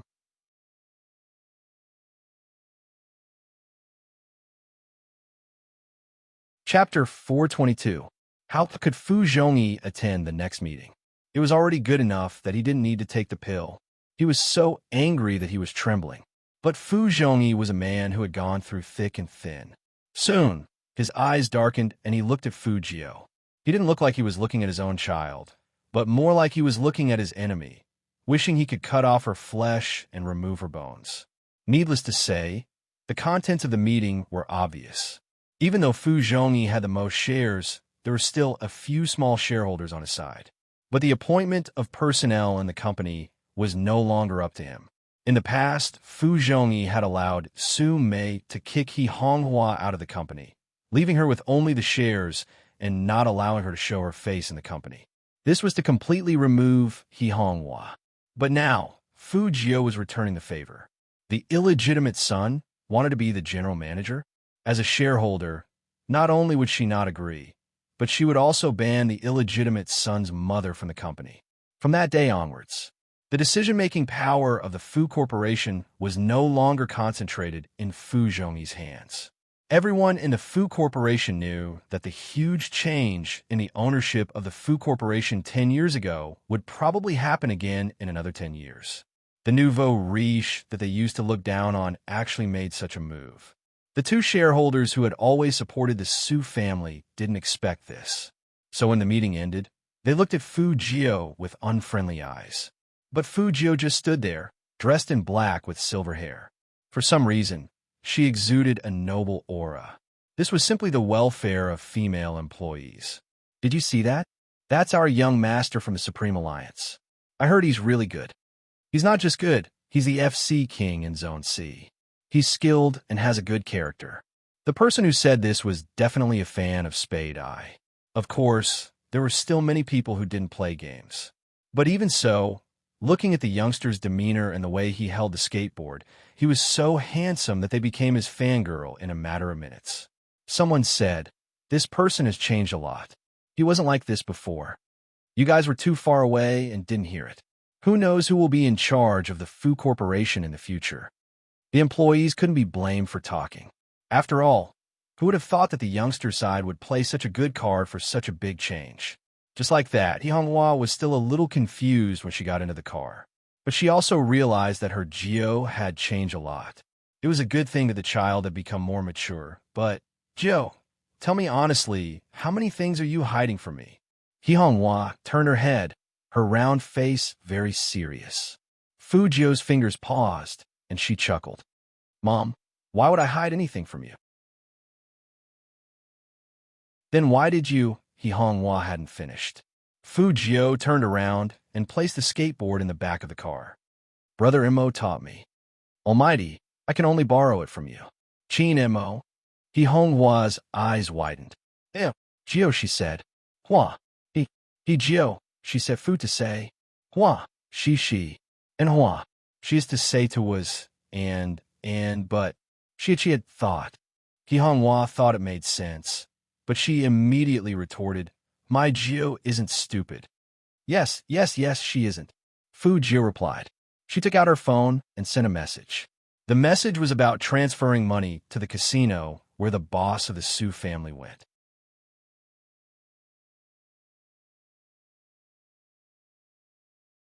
Chapter 423.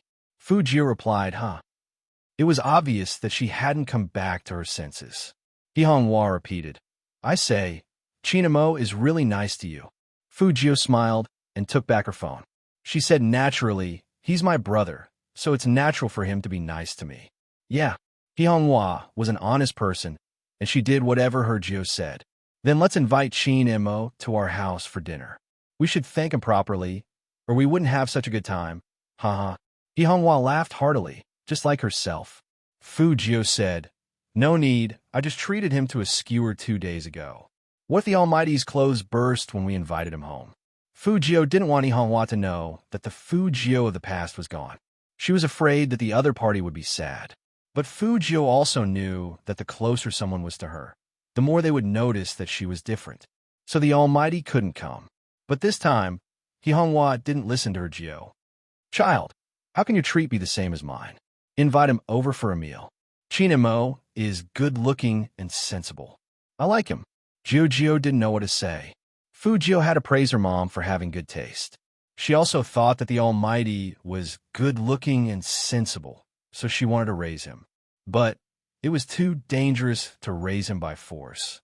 "Mom, Brother Mo is so busy with work, and he might not have time." Fu Jio wanted He Honghua to give up on this idea. He Honghua nodded. "That's right, then call him first." I'll prepare when I have time, and if not, we can always invite him later. Okay. Fujio thought that she had finally gotten around it. But He Honghua still didn't drive and looked at her. Call him. Fujio raised her eyebrows. Now. Of course, He Honghua ordered. Fujio couldn't be too obvious, so she dialed the Almighty's number. She thought that she would hang up immediately after 3 rings. Anyway, she had to make a WeChat appointment to call the Almighty, so the chances of the call going through weren't high. But who would have thought that as soon as she had this thought, a deep and pleasant voice came from the other end. Hello. This. He picked up after 1 ring. Fujio glanced at He Honghua and saw that her eyes were shining.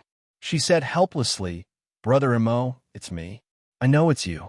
Qin Imo is sitting in the front passenger seat while Jiangzhua is driving. Jiangzhua didn't know whose phone call was so charming that it made the person beside him chuckle. Auntie is treating us? Qin Imo glanced at his watch. When is it? Fujio quickly said, It's 6 o'clock today. If you are busy, we could do another day. Judging from the Almighty's tone, he must be busy. Not bad. Let's avoid it like this. Qin Imo held onto his phone. His lips curved into a playful smile. You don't seem too willing for me to go. When Fujio heard this, He Honghua's face happened to lean over. Hearing this, she looked at her own child with a very disapproving gaze. Fujio was unmoved. She chuckled and said, Brother Imo, why wouldn't I want you to come? I miss you so much even though I haven't seen you for a day. Why was the Almighty so smart? As though he could hear the youngster's inner thoughts, the smile on Qin Mo's lips deepened. His voice was faint. In that case, I'll cancel the dinner tonight. After all, you want me to go. Fujio.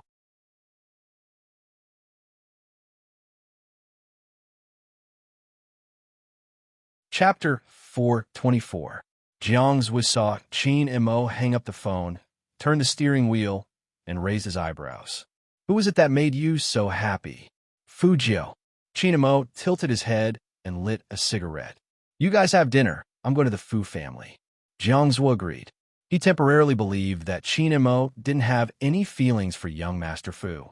After all, based on his understanding of Qin Imo, the other party had never been a person who could hold back. If Qin Imo really liked Fujio, he wouldn't hold back just because he was a boy. Besides, everyone in their circle knew how straight Qin Imo was. When they were in high school, a playful boy wanted to find a girl for Qin Imo. That night, there was a boy in the private room who was prettier than a girl. But in the end, they parted on bad terms. Qin Imo didn't object, but he didn't like it either. So, there shouldn't be anything to worry about. Jiangzhua felt much more relaxed as he thought about this. He couldn't deny that Qin Imo was really nice to Fujio, but it was probably because he was a member of the Supreme Alliance. Since Qin Imo said that there wouldn't be anything, it meant that he knew what he was doing. For the National League, this brother of his was really attentive. Qin Imo was indeed attentive. The second visit was even more exaggerated than the first.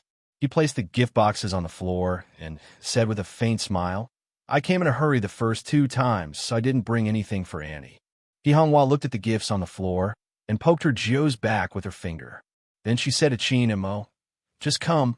Why did you bring anything? I'm still cooking soup. You guys talk first. Seeing her mother leave happily, Fujio said casually, Brother Imo, every time you come to my house, it seems like you bring a dowry. Dowry? Qin Imo glanced at the youngster who was drinking water and said slowly, Even if it's that kind of stuff, it's still a dowry. Hearing that, Fujio almost choked. Brother Imo, I realized that you were more difficult to flirt with than when I first met you. What? Qin Imo lifted his good-looking eyebrows, and in an instant, his black-bellied aura spread out. Fujio smiled faintly. Nothing. Come on, have some fruit first.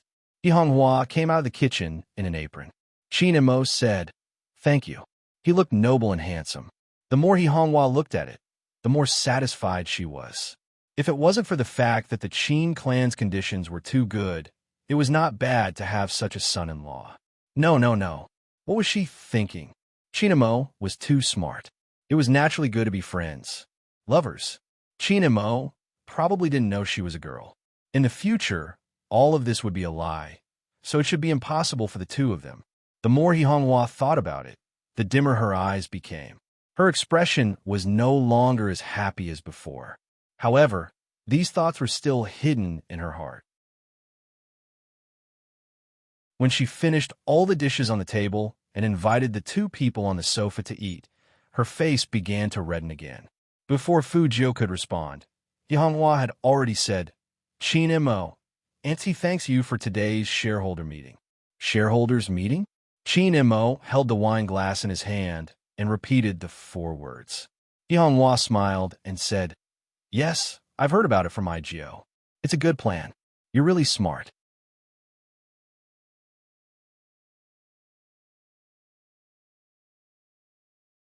Chapter 425. The voice sounded as if it was purposely ringing in her ears. She didn't need to think to know that the Almighty was waiting for her to settle the score. She suddenly felt that she should invite the Almighty to her house for dinner or something. What an incomparably huge pit. Hihonghua was very happy. Which mother didn't want to hear someone compliment her child? The more she looked at him, the more she felt sorry for him. Throughout the meal, Qin Mo ate with dignity and elegance. His every move was like his temperament. He was like a prince. Hihonghua finally understood what it meant to be born in a prestigious family. A man like this should be liked by many girls now. Too many men that girls liked were unreliable. There were too many temptations out there. It seemed like they should just be friends. But Xiaodong had said, Qin Mo was the reason why her Geo was addicted to games. Her Geo wouldn't. Hihonghua's eyes were filled with worry when she thought of this. She stood up and said, "Sit down, I'll get someone to brew some tea for you to digest." In fact, Hihonghua didn't need to brew tea. She needed some time alone. Hihonghua had never realized like today that her Geo was already a big girl. She couldn't help but wonder if she had made the right decision back then.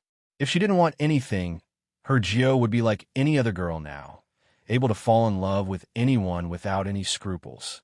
But now, Hihonghua didn't want to think about what she would have lost if she hadn't done that. She couldn't go back to her home in the countryside. All her money was invested in the Fu Corporation. Hihonghua still hadn't forgotten the time when the doctor told her that her child had congenital asthma and had to be hospitalized. How she got through to that number.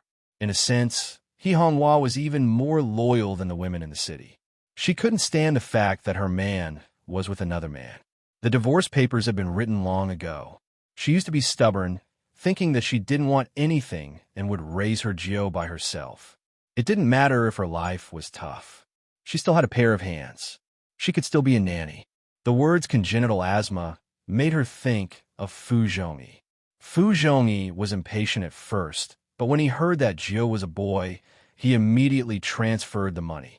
At that time, Hihonghua knew that if she wanted her child to live a good life, she had to do this. Although Hihonghua was from the countryside, she was a mother. She didn't want Fu Jiu to see her like this, so she didn't go out. This made it easier for the Almighty to interrogate someone. Now that I'm not here, you can talk about the shareholders meeting slowly. Chinamo sat on the sofa and looked at the youngster with deep eyes. His face was handsome. What scheme did I use? Fu Jiu knew that she couldn't escape this, so she simply explained the situation. You are lying. Qin Mo's voice was still calm. But Fu Jiu could still hear the disapproval in his voice. She smiled faintly. Sometimes, white lies are necessary. For example, the fact that she was a girl. It would not be good for anyone to say it out loud. As long as Madame Fu did not come back, she had to maintain this disguise. On one hand, it was a good move. On the other hand, it would prevent Fu Zhongyi from making a big deal out of this. But looking at the Almighty,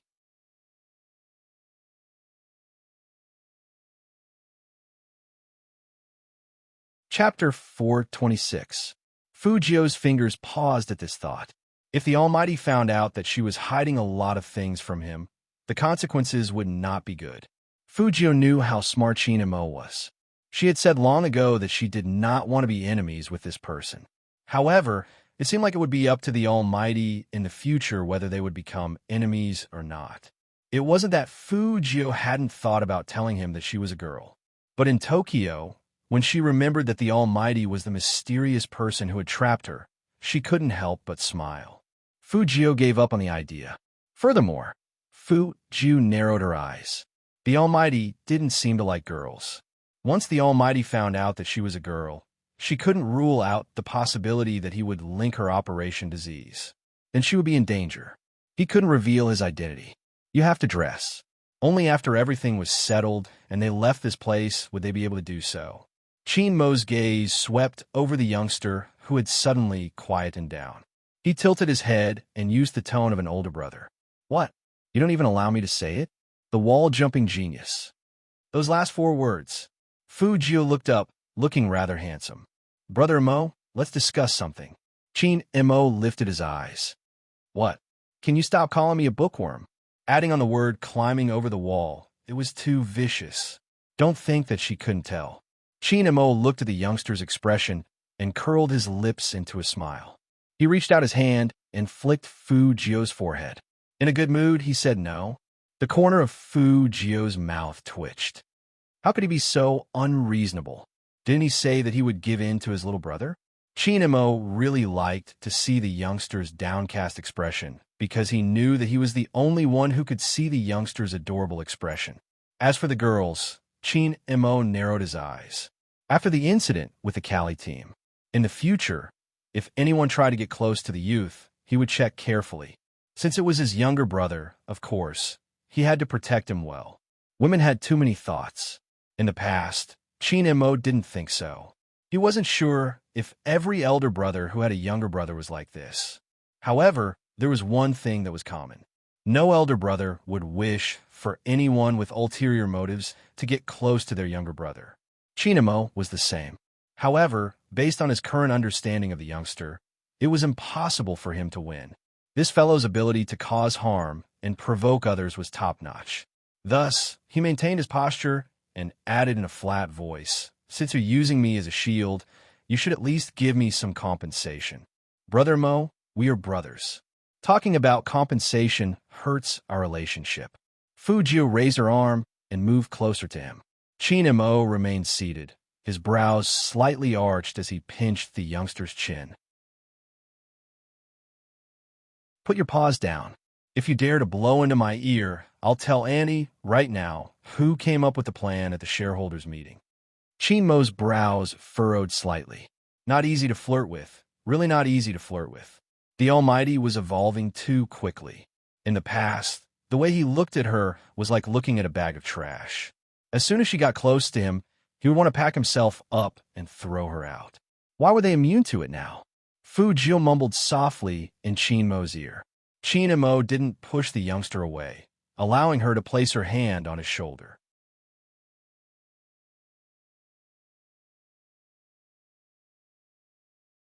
Chapter 427. Suddenly, Qin Mo's eyes darkened uncontrollably. He turned his head and looked at the youngster. Fu Jiu didn't understand. She didn't blow into the Almighty's ear, so why was the Almighty giving her a warning look? Fu Jiu thought it was a warning. However, in Yihonghua's eyes, such a scene was not the case. Yihonghua was still holding the teacup. Her body trembled, and she almost threw the tea set away. In the end, she took a deep breath and retreated. Seeing that her Jiu and Qin Mo were fine, she found a chance to speak through the wall. "Jiu, come here. I have too many things here to take out," Yihonghua shouted. Qin Mo retracted his gaze, and his voice was very calm. "Annie is calling you. Hurry up. We can talk about the payment later." Fu Jiu, the Almighty, was indeed a cunning businessman. If she had known earlier, she would have thought of another reason. She didn't expect her mother to do this. Fu Jiu sighed in her heart. When she stood up again, she was already indolent. She would deal with whatever came her way. She could owe the Almighty for the payment. She was too young. This was the best thing Fu Jiu had done since her rebirth. Every time the Almighty said he would teach her a lesson, he wouldn't go overboard. After all, the Almighty also said that he would give in to his little brother. Thinking of this, Fu Jiu's thin lips curled into a smile. Strangely, there was nothing to take from the kitchen. Yihonghua looked at the youngster who walked in with one hand in his pocket. She pulled her Jiu to the side.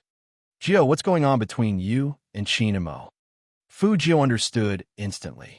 It was just an excuse to go into the kitchen to take things. Her mother wanted to whisper to her, but He Honghua was too anxious. Before Fujio could reply, she said her second sentence with a heavy heart. I heard from Xiaodong that you play games because of Qin Emojio. Is that true? Her second sentence came out with a heavy heart. Fujio didn't know how to answer this question. If she started playing games to earn money, destroy that mistress, and take back the Fu family, then she wouldn't be able to explain the shareholders' meeting today. Fujio was a person who didn't like to lie. This was because once a lie was made, it had to rely on many lies to cover it up. However, she had to avoid anything that would make He Honghua suspicious of her. Some things, if known, would only add to one's sorrow. However, Fujio didn't intend to continue lying. She chuckled and did not answer. Instead, she asked, Mom, why do you suddenly want to ask me this? I'm afraid. He Honghua raised her voice and then lowered it again. But even so, it attracted Qin Mo's attention from a sofa. He stood up without the two of them knowing, thinking that Fujio couldn't carry everything by herself. He Honghua continued to whisper, I'm just afraid that you'll fall in love with him. You're all grown up now, and you might not be able to control your feelings. I understand that, but I have something to tell you. The Qin family standards are too high. Wait until I earn enough money to be on par with them. If you think about this again, I'm afraid that you'll get hurt. Fujio laughed. Mom, what are you thinking? Brother Imo and I are just good friends. Really? He Honghua's eyes lit up. You don't like him? Fujio answered subconsciously, no.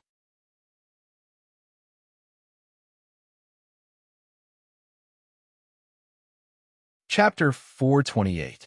As smart as Fujio was, she quickly realized something. Her heart skipped a beat. There was only one word. It was over. She turned around, and her eyes met the Almighty's. His eyes were a little cold, but there was more depth and something Fujio couldn't see through. She didn't know how long the Almighty had been here. He just looked at her with his hands in his pockets. It seemed like he had heard the conversation between her and her mother. This situation was really awkward. After all, no friend was willing to be a guest. She heard her mother ask her son if he liked that guy. It didn't match his gender. Besides, the Almighty was so straight. He probably couldn't accept such a joke. But that wasn't the most important thing. If the Almighty didn't hear it, her I don't like him would be too hurtful. Fujio was worried that the Almighty would misunderstand, so she explained, Brother Imo, my mother said that I like you, not friends. Don't misunderstand. I'm just proving that I don't have any improper thoughts about you. Really? Qin Mo's voice didn't show any emotion. He was always cold and dignified, like the cool grass on a hazy day. Fujio nodded, and to prove that she wasn't lying, she added, Of course, if it was between friends, how could I say that I don't like him? Qin Mo smiled, but there wasn't much warmth in his eyes. It was just that the subtle feeling was hidden too deep. To prevent He Honghua from being too embarrassed, he pulled the youngster over. Since there's nothing for you to do here, send me out. Fujio raised her eyebrows. Not going to drink tea? Qin Mo's handsome face was dignified. There's a meeting tomorrow morning. Okay. Fujio also felt that the current situation wasn't suitable for further discussion. It would be better to sleep tomorrow and forget about the awkwardness. Qin Mo was indeed well-educated. Even when he was leaving, he didn't forget to say goodbye to He Honghua. From the Fu family's villa to the main gate, the two didn't speak on the way. But when Qin Mo sat in the car, he could still see the silver-haired youngster standing outside the window with a hint of coldness in his eyes. The pure black Hummer wasn't slow. Soon, Qin Mo entered the military compound. A call came from Feng Yi, saying that the incident on the internet was a blessing in disguise. Now, there were more people supporting Supreme Alliance. It's all thanks to Yao Yao for being the first one to stand up and send voice support. Sometimes, even doing good deeds requires a leader. Little Spade's kindness to this girl wasn't in vain. If it wasn't for their appearances, I would have thought they were dating.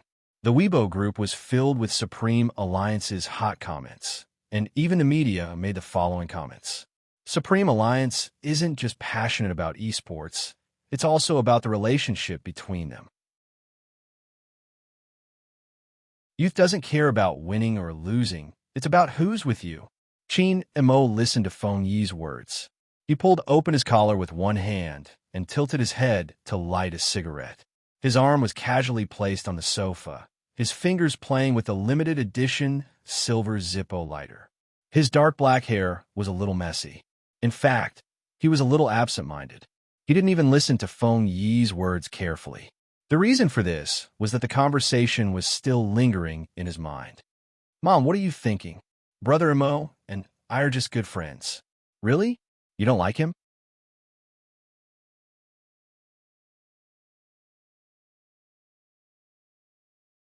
Chapter 429. You don't like it? Qin Mo couldn't help but frown. Somehow his eyes turned cold. But the youngster wasn't wrong. The two of them were friends, nothing else. Both he and the youngster thought so. But Qin Mo suddenly realized that he didn't like the tone the youngster used when he talked about him. He only treated him as an ordinary friend. Because in his heart, that guy was special. Of course, he would pamper his little brother a lot. People were like that. They treated others as important and hoped that person would give them the same thing. Special treatment and attention. All this time he thought he got it. The youngster's special treatment. After all, the youngster was always different in front of him than in front of others. But now, Qin Mo felt that he seemed to have misunderstood. Just like what Feng Yi said on the phone. The youngster treated everyone very well. That seemed to be his quality. Maybe under circumstances where he didn't know. The youngster would show more expressions in front of Shui Yaoyao. After all, he had seen how the youngster protected Shui Yaoyao. This realization made Qin Mo feel a little unreconciled. Even at this moment, he was still expressionless and handsome. But his heart was far from being so calm. It was hard to accept. Qin Mo's slender fingers flicked the cigarette, but a strand of black hair fell down, adding a sense of danger to his sense of abstinence. His face hidden in the darkness, no emotions could be seen. But that posture seemed to make people feel a little lonely for no reason. Outside the window, the night was getting darker. In the fog, the French window reflected the lights of the whole city. The man's slender figure, like a vampire aristocrat, mysteriously saying something the next day. There was only one day left before the National League. People who didn't play esports couldn't understand that kind of excitement. The overwhelming publicity was not only on the computer, but also on the Hero mobile app. As long as one logged in, they could see the 24-hour countdown for the National League. The battle order was out. The official Weibo account was bustling with activity. But Shui Yaoyao was calm. The older generation didn't understand esports. In their eyes, it was asterisk, asterisk, asterisk. "Yo, you're going out again?" And Annie, who was sitting in the yard picking vegetables, saw Shui Yaoyao come out and pouted. "Yaoyao, we're a family. What we said was for your own good. You should think about it. It's not good to keep doing this, right?" Shui Yaoyao didn't say anything. She had asked around when she was wearing the Supreme Alliance's uniform. She didn't want to hear this. "I know you don't like what I say, but I have no choice. Someone has to talk to you.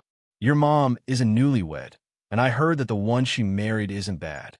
I don't know the details, but if you want to be considerate of your mom, you should know your place. Maybe one day your mom will get a refund. Otherwise, why would she leave you here alone? It must be that the family can't accept you. If you ask me, your mom is quite a troublemaker. She's already so old, but why can't she stand the loneliness? That's the attitude again. You know the condition of your family. Don't daydream all the time. I know you don't like what I say, but I have no choice."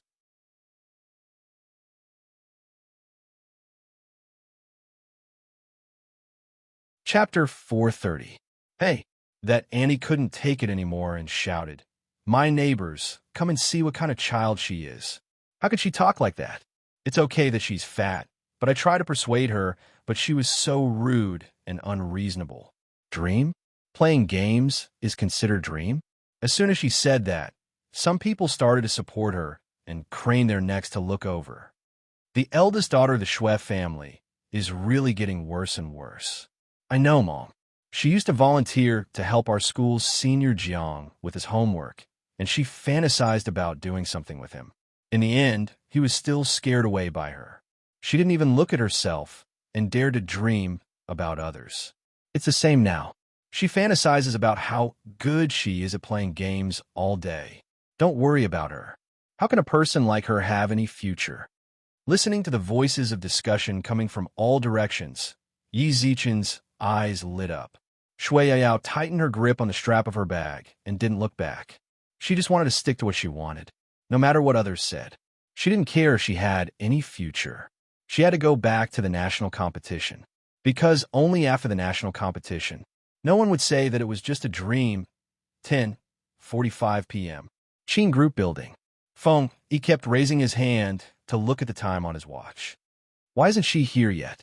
Obviously, he was a little anxious, because they had to get to Lin City before 5 p.m. to participate in the regional registration. Otherwise, the neighborhood committee of the national competition would deem them as giving up automatically. Actually, the time didn't matter. But the reason why they didn't enter the top for last year, it was because of the day of the regional registration. When Almighty Qin appeared, there was still blood on his fingers. That was why Feng, he had such a big reaction. Moreover, a girl didn't come this time. Feng, he was even more worried. He stood there and paced back and forth. The other members were all on the commercial bus, including Qin and Mo. But it was obvious that everyone in the team noticed that their captain seemed to be a little different today. But what exactly was different? They couldn't figure it out at the moment. The main reason was probably because Shui Yaoyao didn't appear, which distracted their attention. Especially Fujio. She was still wearing a pure, black anti-smog mask and looked out of the car window. When she saw Feng, he raised his hand to look at his watch. She pulled her finger and jumped out of the car. She smiled and said lightly, CEO Feng, you guys go first. I'll go find her. After that, I'll meet you in Lin City.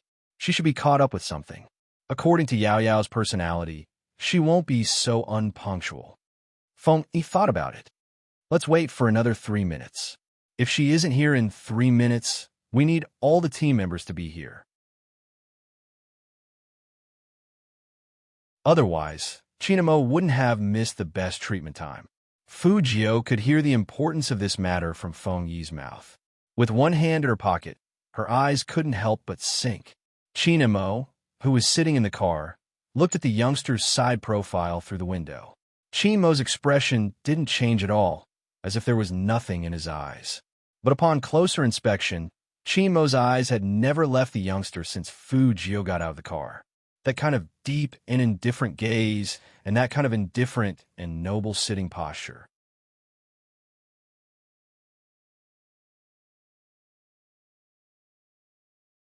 Chapter 4:31.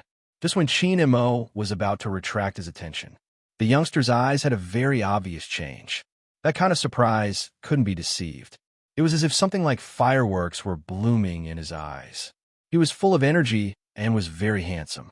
He saw with his own eyes that the youngster took a step forward and held onto the person who came. Just like that, Shui Yaoyao's figure also came into view. Sorry, something happened on the way. Shui Yaoyao's hair was messy because when she walked forward, someone actually tried to hold her back. That Annie was really weird. She insisted on being reasonable, or she wouldn't let her go. Shui Yaoyao was in a hurry, so she was panting and didn't notice that there was a cut on her face. It looked like it was made by a fingernail. Fujio had one hand in her pocket, and the other hand touched her face. Shui Yaoyao dodged in pain. Suddenly, Fujio's eyes turned a little dark, and she gave people a much more dangerous feeling. But she didn't show it too much. Instead, she said faintly, "Get in the car first, we'll talk." Okay. Shui Yao didn't think it was a big deal, as long as she made it in time. But she didn't know that in Qin Mo's eyes, this scene had slowed down a lot. Just like what he thought yesterday.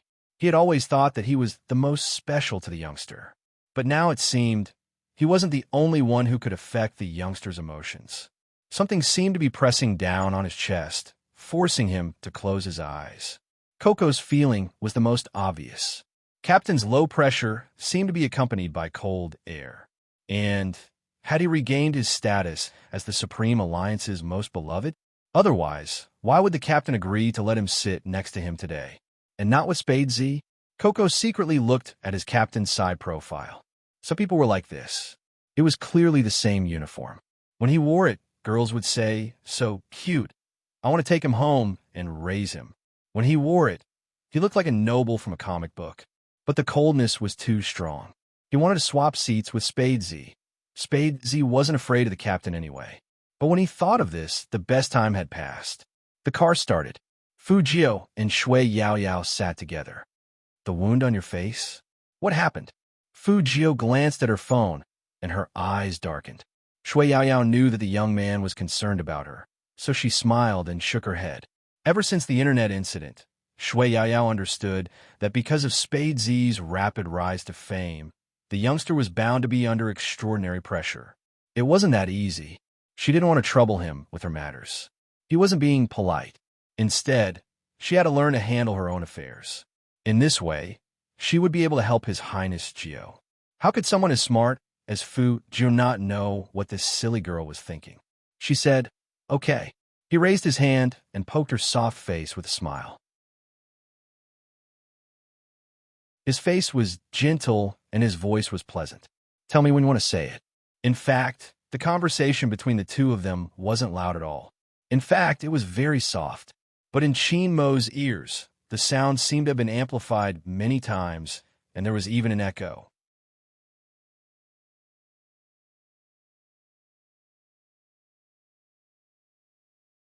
Chapter 432. Coco's body stiffened. He shouldn't mention anything about changing seats.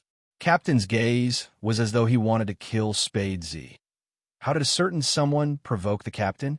Coco tried his best to reduce his presence while looking back and forth. In the end, he didn't even dare to sleep, biting the rabbit's ear with his teeth. He felt like Captain was going to turn black. What should he do?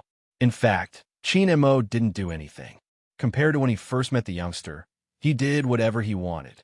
Qin Mo's emotions now were completely different from before. He even had the urge to throw a tantrum.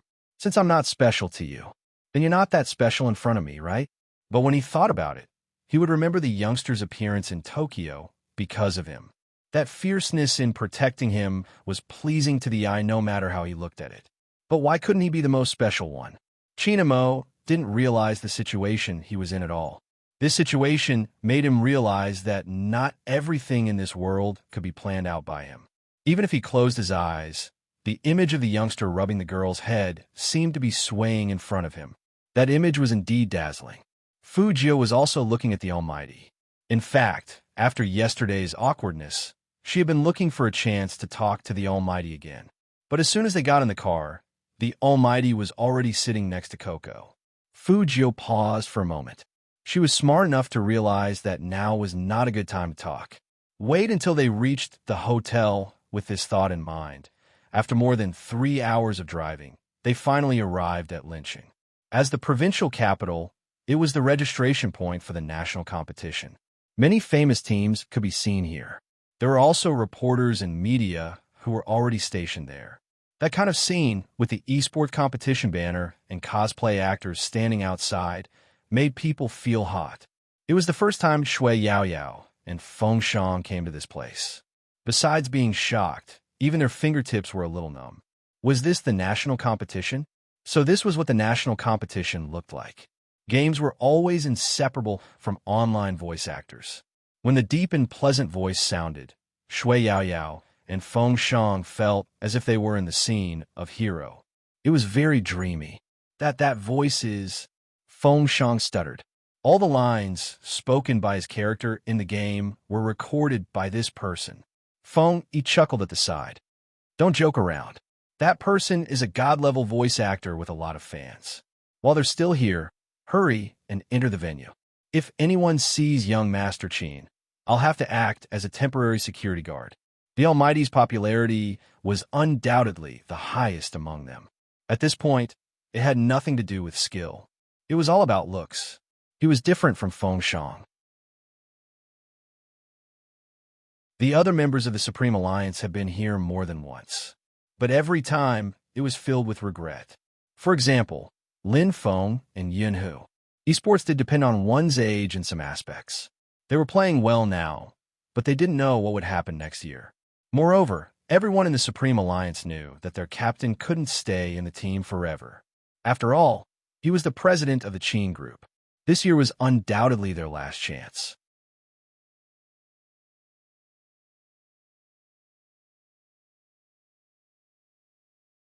Chapter 433. There was a special hall in the building to welcome every participating team. Hence, the people inside weren't as good as the people outside. When the Supreme Alliance members walked in, some people couldn't help but turn back. However, they weren't looking at Supreme Alliance. They were looking at Qin Mo. Supreme Alliance wasn't weak, but compared to the Supreme Alliance team, Qin Mo, who had suppressed Xiangnan's captain, was the most interesting, the most valuable esports player. This was the title that almost everyone hoped to obtain. But Supreme Alliance wasn't the national champion team, but the title of the most valuable esports player landed on Qin Mo. In fact, even Feng Yi was shocked. Back then, when the news was announced, he had revealed a look of disbelief. How good was a player to be able to be the most valuable esport player? Was it just based on the number of kills? No, it wasn't just that. The most valuable esports player not only had good skills, but also the ability to lead the team. Many people said that it could raise the team's ability to a higher level. That was something only Qin Mo could do. Hence, when he entered, many people were sizing him up and whispering among themselves. Did you see that? That's Qin Mo, the person with the most MVP awards. That was in the past. It might not be the case now. Last year, Supreme Alliance didn't even win the preliminaries. Ever since that time, Qin Mo rarely came out to do publicity. Recently, I've only heard of him playing in the wilderness. Could it be that his ability has declined? He doesn't dare to show his face? It's possible. It's also possible that his hand injury hasn't healed yet. But no matter what, it won't be that easy for him to win this year's MVP. Don't forget that there's a god in the regionals. Once they entered, they could smell the intense smell of gunpowder. This was a situation that could be encountered in other large-scale competitions besides the esports arena. As the Supreme Alliance took their seats, the atmosphere in the stadium seemed to heat up again. Even the shoutcaster paused when he saw Qin Mo very quickly. He resumed his deep voice. Teams that haven't confirmed their registration will be represented by their captains. Come here and fill out the form. Teams that have confirmed their registration, stay where you are. In such an occasion, order was important. However, there were more than 10 captains who went over to fill in the form. Every captain's aura was forcefully suppressed by Qin Mo. The commentator looked at the form in his hand and adjusted the microphone's position. Now, let's welcome the champions of last year's regional competition, which is also the top 4 in the country, the Yunzhong team, to read out the rules of the competition.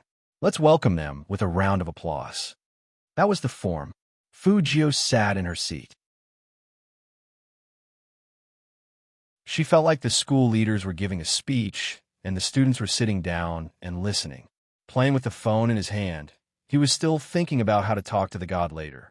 However, he didn't expect his elbow to be hit by someone. Moreover, from the strength of that blow, it was definitely intentional. Fu Jiu looked back and saw a team walking over. She had seen the leader of the team before. When she first bought a mouse, it was this person who stood up for Fu Shiming.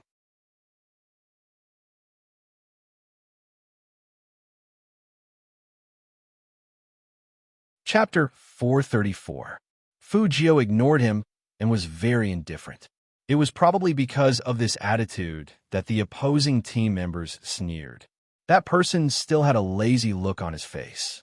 After saying that, he continued to walk forward. The last member of the Yunzhong team was not someone else. It was Fu Shiming, who had a good relationship with the members of the Yunzhong team. When he passed by Fu Jiu, there was arrogance in his eyes, as if he was saying, "So what if you entered the Supreme Alliance?" The champion of the regional competition is not the Supreme Alliance, but the Lin Chung Yunzhong team. The reason why Fu Shiming appeared like this was to tell this bumpkin not to think that he was really different from before just because he had some skills and seized his uncle's shares. This was nothing. In the esports selection contest, the reason why he lost to this bumpkin was that his teammates were not good enough. Now it was different. Lin Chung Yunzhong, the top 4 in the country. Even the Supreme Alliance with young Master Qin might not be able to resist them. After all, young Master Qin's hand was injured. coupled with the secret training during this period of time. They had developed a set of countermeasures for Spade Z's playing style. No matter how good Spade Z was, he was only good at killing people. Once it was a team competition, the three of them could surround him. This was Fu Ximing's idea, and the captain of the Yunzhong team, Ling Xiao, had a playful look on his face. He really didn't realize that the youngster who had some feelings for him before was really different from before. That Gay from before would blush whenever he saw him. It was very obvious. The Ling family and the Fu family were business partners. At that time, he wanted to play with the other party. He didn't expect that person to be so smart. Whatever he asked him to do, that trash would do it. It was only fun to play with him for a day or two. He didn't like men, and he wouldn't touch that guy. He just simply enjoyed that kind of gaze. After a long time, he would also feel disgusted. Naturally, he looked down on Fu Jio. But Ling Xiao was very interested in Spade Z from the beginning, and he even thought of ways to find this person to let him join the Yunzhong team. Since he knew that Fu Jio was Spade Z, Ling Xiao found it interesting. It seemed that he had to pick up the old toy and play with it again. With this thought in mind, Ling Xiao led the 8 official members of the Yunzhong squad to the center of the auditorium. That was an honor only given to the regional champion. The members of the Yunzhong battle team weren't short either. After all, they were a battle team that purely aimed to make profits. Of course, they would pay more attention to this when it came to selecting members. Therefore, when they stood there was indeed a considerable effect. It seems like Yunzhong's momentum is also very strong this year. That's right. You didn't know last year, but we were almost beaten up by them. He wasn't there for the battle between Yunzhong and Supreme Alliance, right? It's probably useless. With his hands injured, he won't be able to defeat Ling Xiao. When the whispers started, the members of the Yunzhong battle team began to read the rules one by one. In order to record this scene, even the cameras were all aimed at the members of the Yunzhong battle team. The members of the Yunzhong team gave off the feeling that they were standing at the top. In fact, they really felt that they were at the top.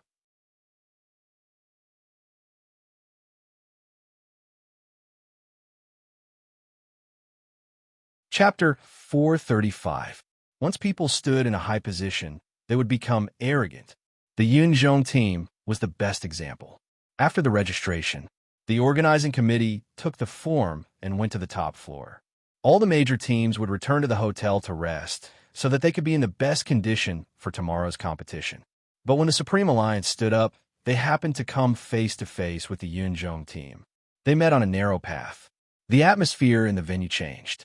The people from the other battle teams looked at this scene with different expressions. The surrounding noise suddenly quieted down. Everyone seemed to be looking at Lin Xiao and Qin Mo's side profile. Their eyes looked back and forth between the two captains, as if they were evaluating who was better. One path, two teams, and no one had the intention to give way. The difference was that the Yunzhong team's members had obvious pride on their faces. The Supreme Alliance's members were no different from usual. The reporter looked at the scene in the camera and couldn't help but say to himself, "So handsome. Indeed handsome." Let's not talk about whether the Supreme Alliance's skills were better than the Yunzhong team. Just from the looks alone, the Supreme Alliance was like a concentration camp for handsome men. Qin Mo and Fu Jio didn't need to be mentioned. Both of them had the makings of an idol superstar. Their nobility was beyond the reach of ordinary people. Looking at Lin Feng and Yun Hu, the former was praised more than the girls in some teams. The latter came from a military compound with a tall and strong body. In Wuyao had a cigarette in his mouth. His nose bridge was high, and he had the handsome face of a middle-aged uncle. Coco was holding a plush rabbit in his hands. Standing next to Feng Shang, who had the same temperament, he was so youthful that he could make a bunch of Annie fans scream. These people were all wearing the same uniform, led by Qin Mo. In terms of appearance, they had already surpassed the Yunzhong team. Or maybe it was because of this. The members of the Yunzhong team didn't like the Supreme Alliance. They were the champions of the regional competition. So why did Supreme Alliance receive more attention than them? This dissatisfaction became more and more obvious as the two teams brushed past each other. Especially when a tall man touched Lin Feng's shoulder. He sneered and spat out, "Loser." Chin Mo wasn't there that year. Yin, who was the temporary captain. During the team competition, because of Lin Feng's loss, they didn't make it to the top 4 of the National League. This matter had always been a thorn in Lin Feng's heart. The person who spoke was the player who had killed Lin Feng back then. Lin Feng stopped in his tracks. The player and the teammate next to him laughed. Angry? Don't be angry yet. The competition hasn't started yet. You'll be even angrier tomorrow. That laughter was filled with obvious mockery. A clash between two teams full of gunpowder like this would definitely be a headline. Coupled with the current situation, there was no way the cameras would leave. Because all the members of the Supreme Alliance stopped in their tracks when they heard the laughter. The tall player from the Yunzhong team was still smiling at Lin Feng. Go back and practice some more. Don't let it end up like last time. You died before I could even unleash my full strength. There's no meaning in winning too quickly. Lin Feng didn't say anything. He knew that he was hot-tempered. He was afraid that if he said anything, he would pounce on him and scratch him to death. The contestant clearly understood his personality and was about to say something.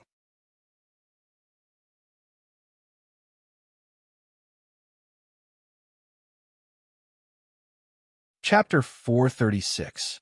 I'll return the same words to you. Practice your skills well, and don't get wiped out in the first round. Fu Jiu stuffed one hand into her pocket.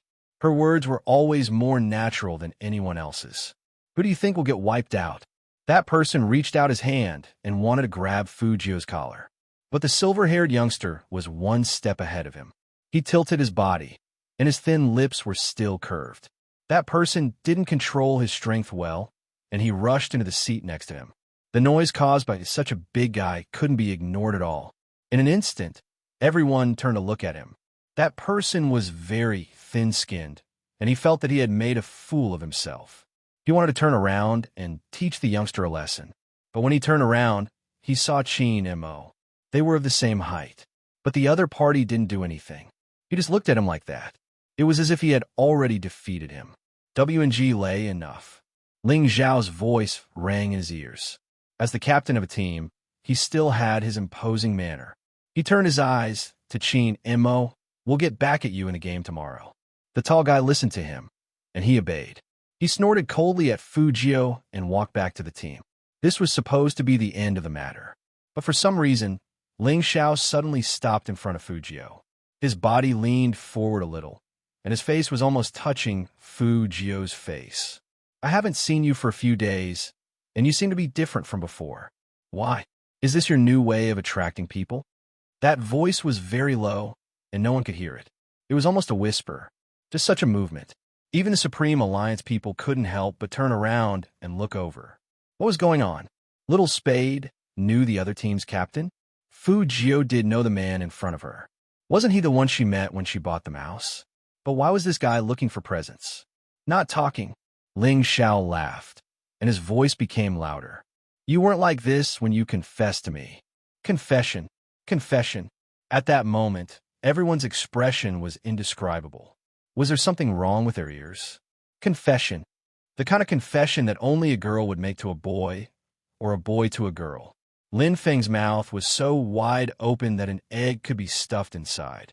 Shui Yaoyao, on the other hand, was a little worried. The incident on Weibo had just happened not long ago, and it was because His Highness Jiu might be gay that the public opinion became like that. Now that Ling Zhao had said this, they were at the venue of the regional competition. There were so many eyes watching. The slightest bit of carelessness would cause Highness Jiu to be destroyed. The camera was also pointed at her, waiting to see how Fu Jiu would answer. To be honest, Spade Z was too low-key. Apart from showing his face in front of the public during the selection contest, the rest of the time, he was only seen in the game. As the rookie king of Zone C, he was extremely popular. Some of the older pro players weren't even as hot of a topic as him. Thus, when Ling Zhao's confession came out, all the reporters' eyes lit up. This kind of explosive news would definitely be the headline apart from the start of the competition.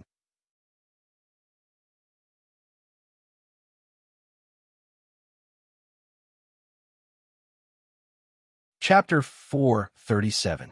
Unexpectedly, The young man just smiled and said casually, I've confessed to at least 10 people in school, so I have to ask, who are you? Who are you? Who are you? In the camera, Ling Zhao's smiling face froze. Feng Shang saw this and couldn't help but laugh out loud. WNG Lei, who was behind Ling Xiao, was instantly enraged. Are you pretending not to know our captain? Have you forgotten how you treated our captain? Fu Jio's eyes swept over him indifferently, and she curled her lips into a smile. She sounded apologetic, but the words that came out of her mouth angered him to the core. Sorry, I usually don't have any impression of people who aren't that outstanding. WNG Lei didn't expect this person to be so shameless. She even pretended to have amnesia and denied what she had done. Fu Jio didn't think she was shameless. She had confessed to so many people in the past. Did she have to remember them one by one?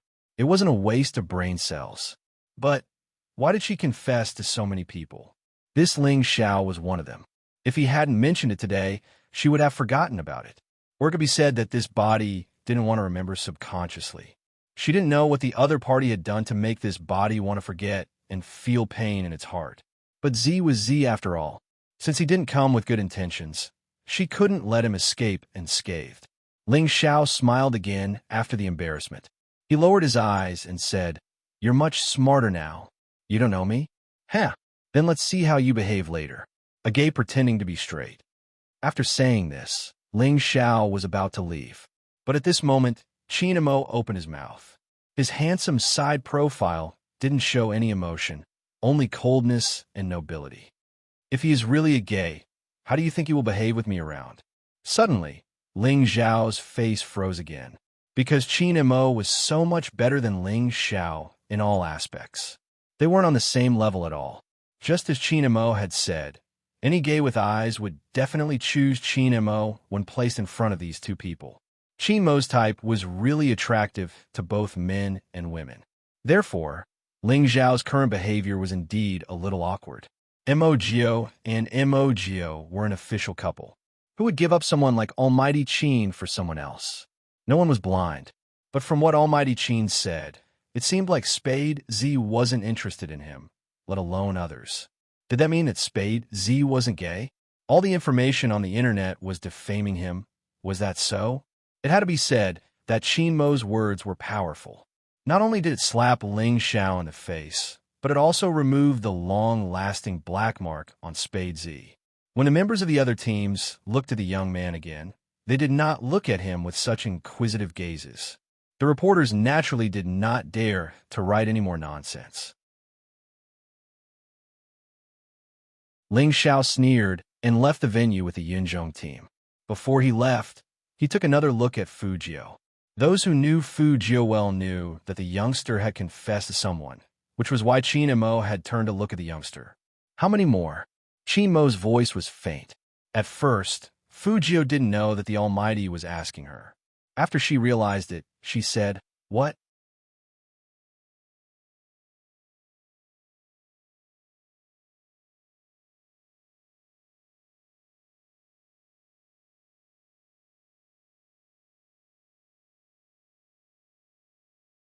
You're saying that you've never confessed to Captain? Fu Jio glanced at the person in front of her again. I did confess, but it was purely admiration. Admiration, understand? Lin Feng nodded in understanding. The others also revealed expressions of understanding.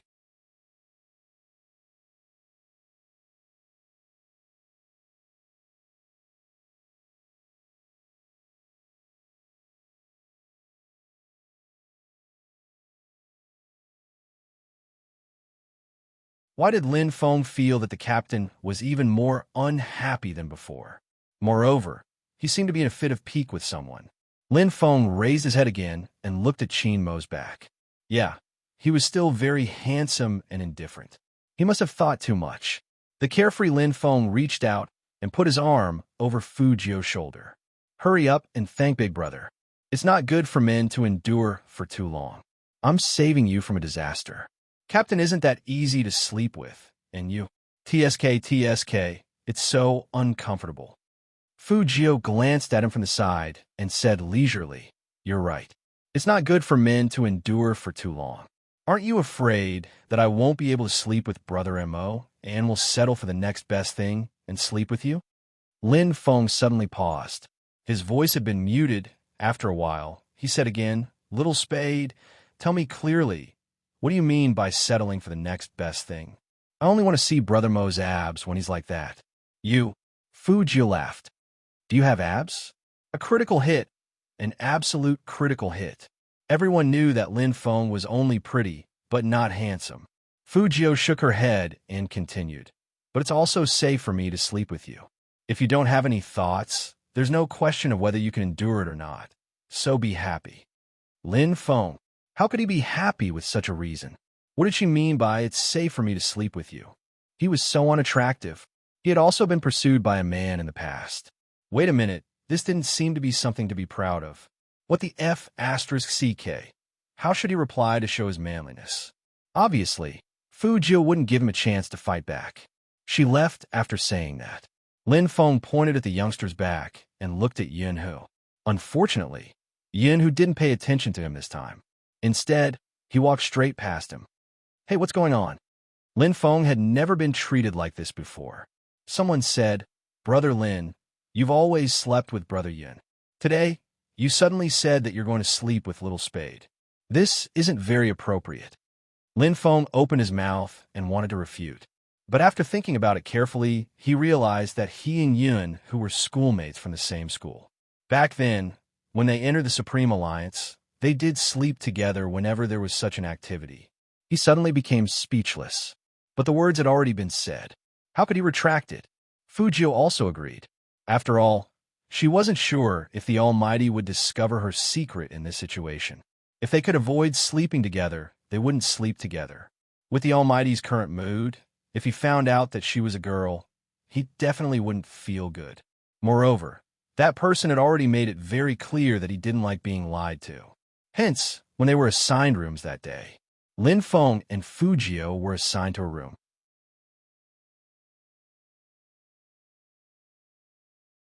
Although Yun Hu and Qin Mo got into the same elevator, when they walked to the door, they looked at each other indifferently. In the end, Yun Hu frowned and said in a low voice, "I thought he was just saying it casually." Unexpectedly, that person really didn't want to sleep with him. This was indeed out of Yun Hu's expectations. Qin Mo's side profile was still as handsome as before, but his eyes were a lot colder. "Captain." Yun Hu watched Qin Mo turn around and leave. He didn't know what he was going to do. Qin Mo's expression was very calm. "You sleep here."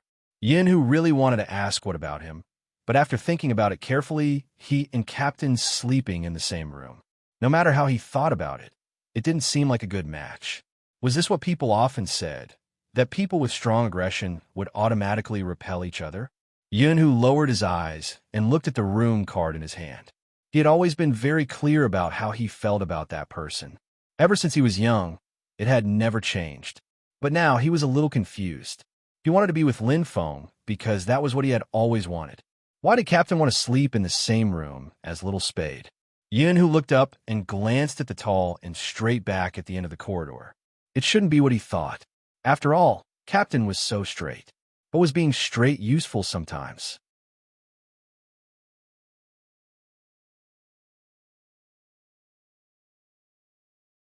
Chapter 440. The night came so quickly that before he could react, the thick fog had already risen outside the window. It's cold outside. Other than Feng Yi, the agent, who had come to Lin City to attend a social event. The rest of the Supreme Alliance members will be resting in the hotel for tomorrow's competition. Fu Jie had been looking for the Almighty to resolve the awkwardness, but who knew that when she went to the room, only Yun Hu was there. The moment Yin Hu opened the door and saw Fu Jie, he didn't mind. Looking for Captain? Yeah. Fu Jie didn't deny it. Yin Hu rubbed his hair. He isn't here. He got a room alone. He's probably the only one who knows the room number. That would be difficult to find. After all, the hotel was so big. Fu Jie lowered her eyes and thought about it. She could hack into the hotel security system, but if she did that, the Almighty would notice something and she would have to explain herself. Forget it. I'll think about it after the competition tomorrow. With that thought in mind, Fu Jie decided to leave. Unexpectedly, The moment she took a step, Yunhu spoke up. "You can sleep in my room." When Fujio heard that, she raised her eyebrows and looked at Yunhu with a meaningful gaze. Yunhu was very generous. He laughed. "I don't want that guy to sleep with anyone other than me." Fujio curled her lips. "I understand, but he doesn't seem to understand your feelings for him. It's easier to act if you don't understand." After Yunhu finished speaking, he glanced at the youngster in front of him. "When did you become gay?" Fujio really wanted to say that she wasn't gay. But Yunhu continued, "I saw your confession previously." Fujio didn't know what to do. She could only smile. "You can think of it as one of my hobbies." Hobbies? After Yunhu packed his things, he looked at Fujio with a deep gaze. "If it's a hobby, it depends on who the other party is. Some people shouldn't confess so casually. But I really admire you for being able to express your feelings in front of so many people without fear, even if the other party is also a man." Fujio, she really didn't want to accept this compliment. "Who was the man you're talking about?" She tried to recall that she had confessed to him. Yunhu frowned. "I met Ling Xiao today. You seemed to like him a lot back then. Don't you remember?" Fujio chuckled. Yunhu paused. "That's good." Fujio raised her eyebrows. Looking at Yunhu, did she really have an affair with Ling Xiao? "He's just toying with you. Everyone can see that. He just wants you to buy this and that. You have a lot of money anyway." Yunhu added another sentence. "But it's weird, you seem different from before." At this point, Fujio decided to stop. "I went to the hospital once, and it was my head that was hit. After I recovered, I became clear-headed. What happened in the past was because I had a hole in my brain." Yunhu nodded, looking as if he was glad that he knew. Fujio, he really didn't hide it at all. "Oh right, don't tell that guy. I don't want him to know that we're the same kind. The time isn't right yet. He isn't as tough as Captain and can handle any sudden situation. Lin Feng is different. He will definitely be scared off." Fujio really wanted to say that she wasn't the same as him, but Yunhu didn't seem to believe her. After today's series of events, you're tuning in to the Romance Rendezvous YouTube channel. We're so grateful for your support, and don't forget to subscribe to join us on this incredible journey through captivating stories. Your generosity through donations truly makes a world of difference, as it's the primary source of revenue that allows me to expand and enhance this channel for you. Thank you from the bottom of my heart for being a part of this adventure.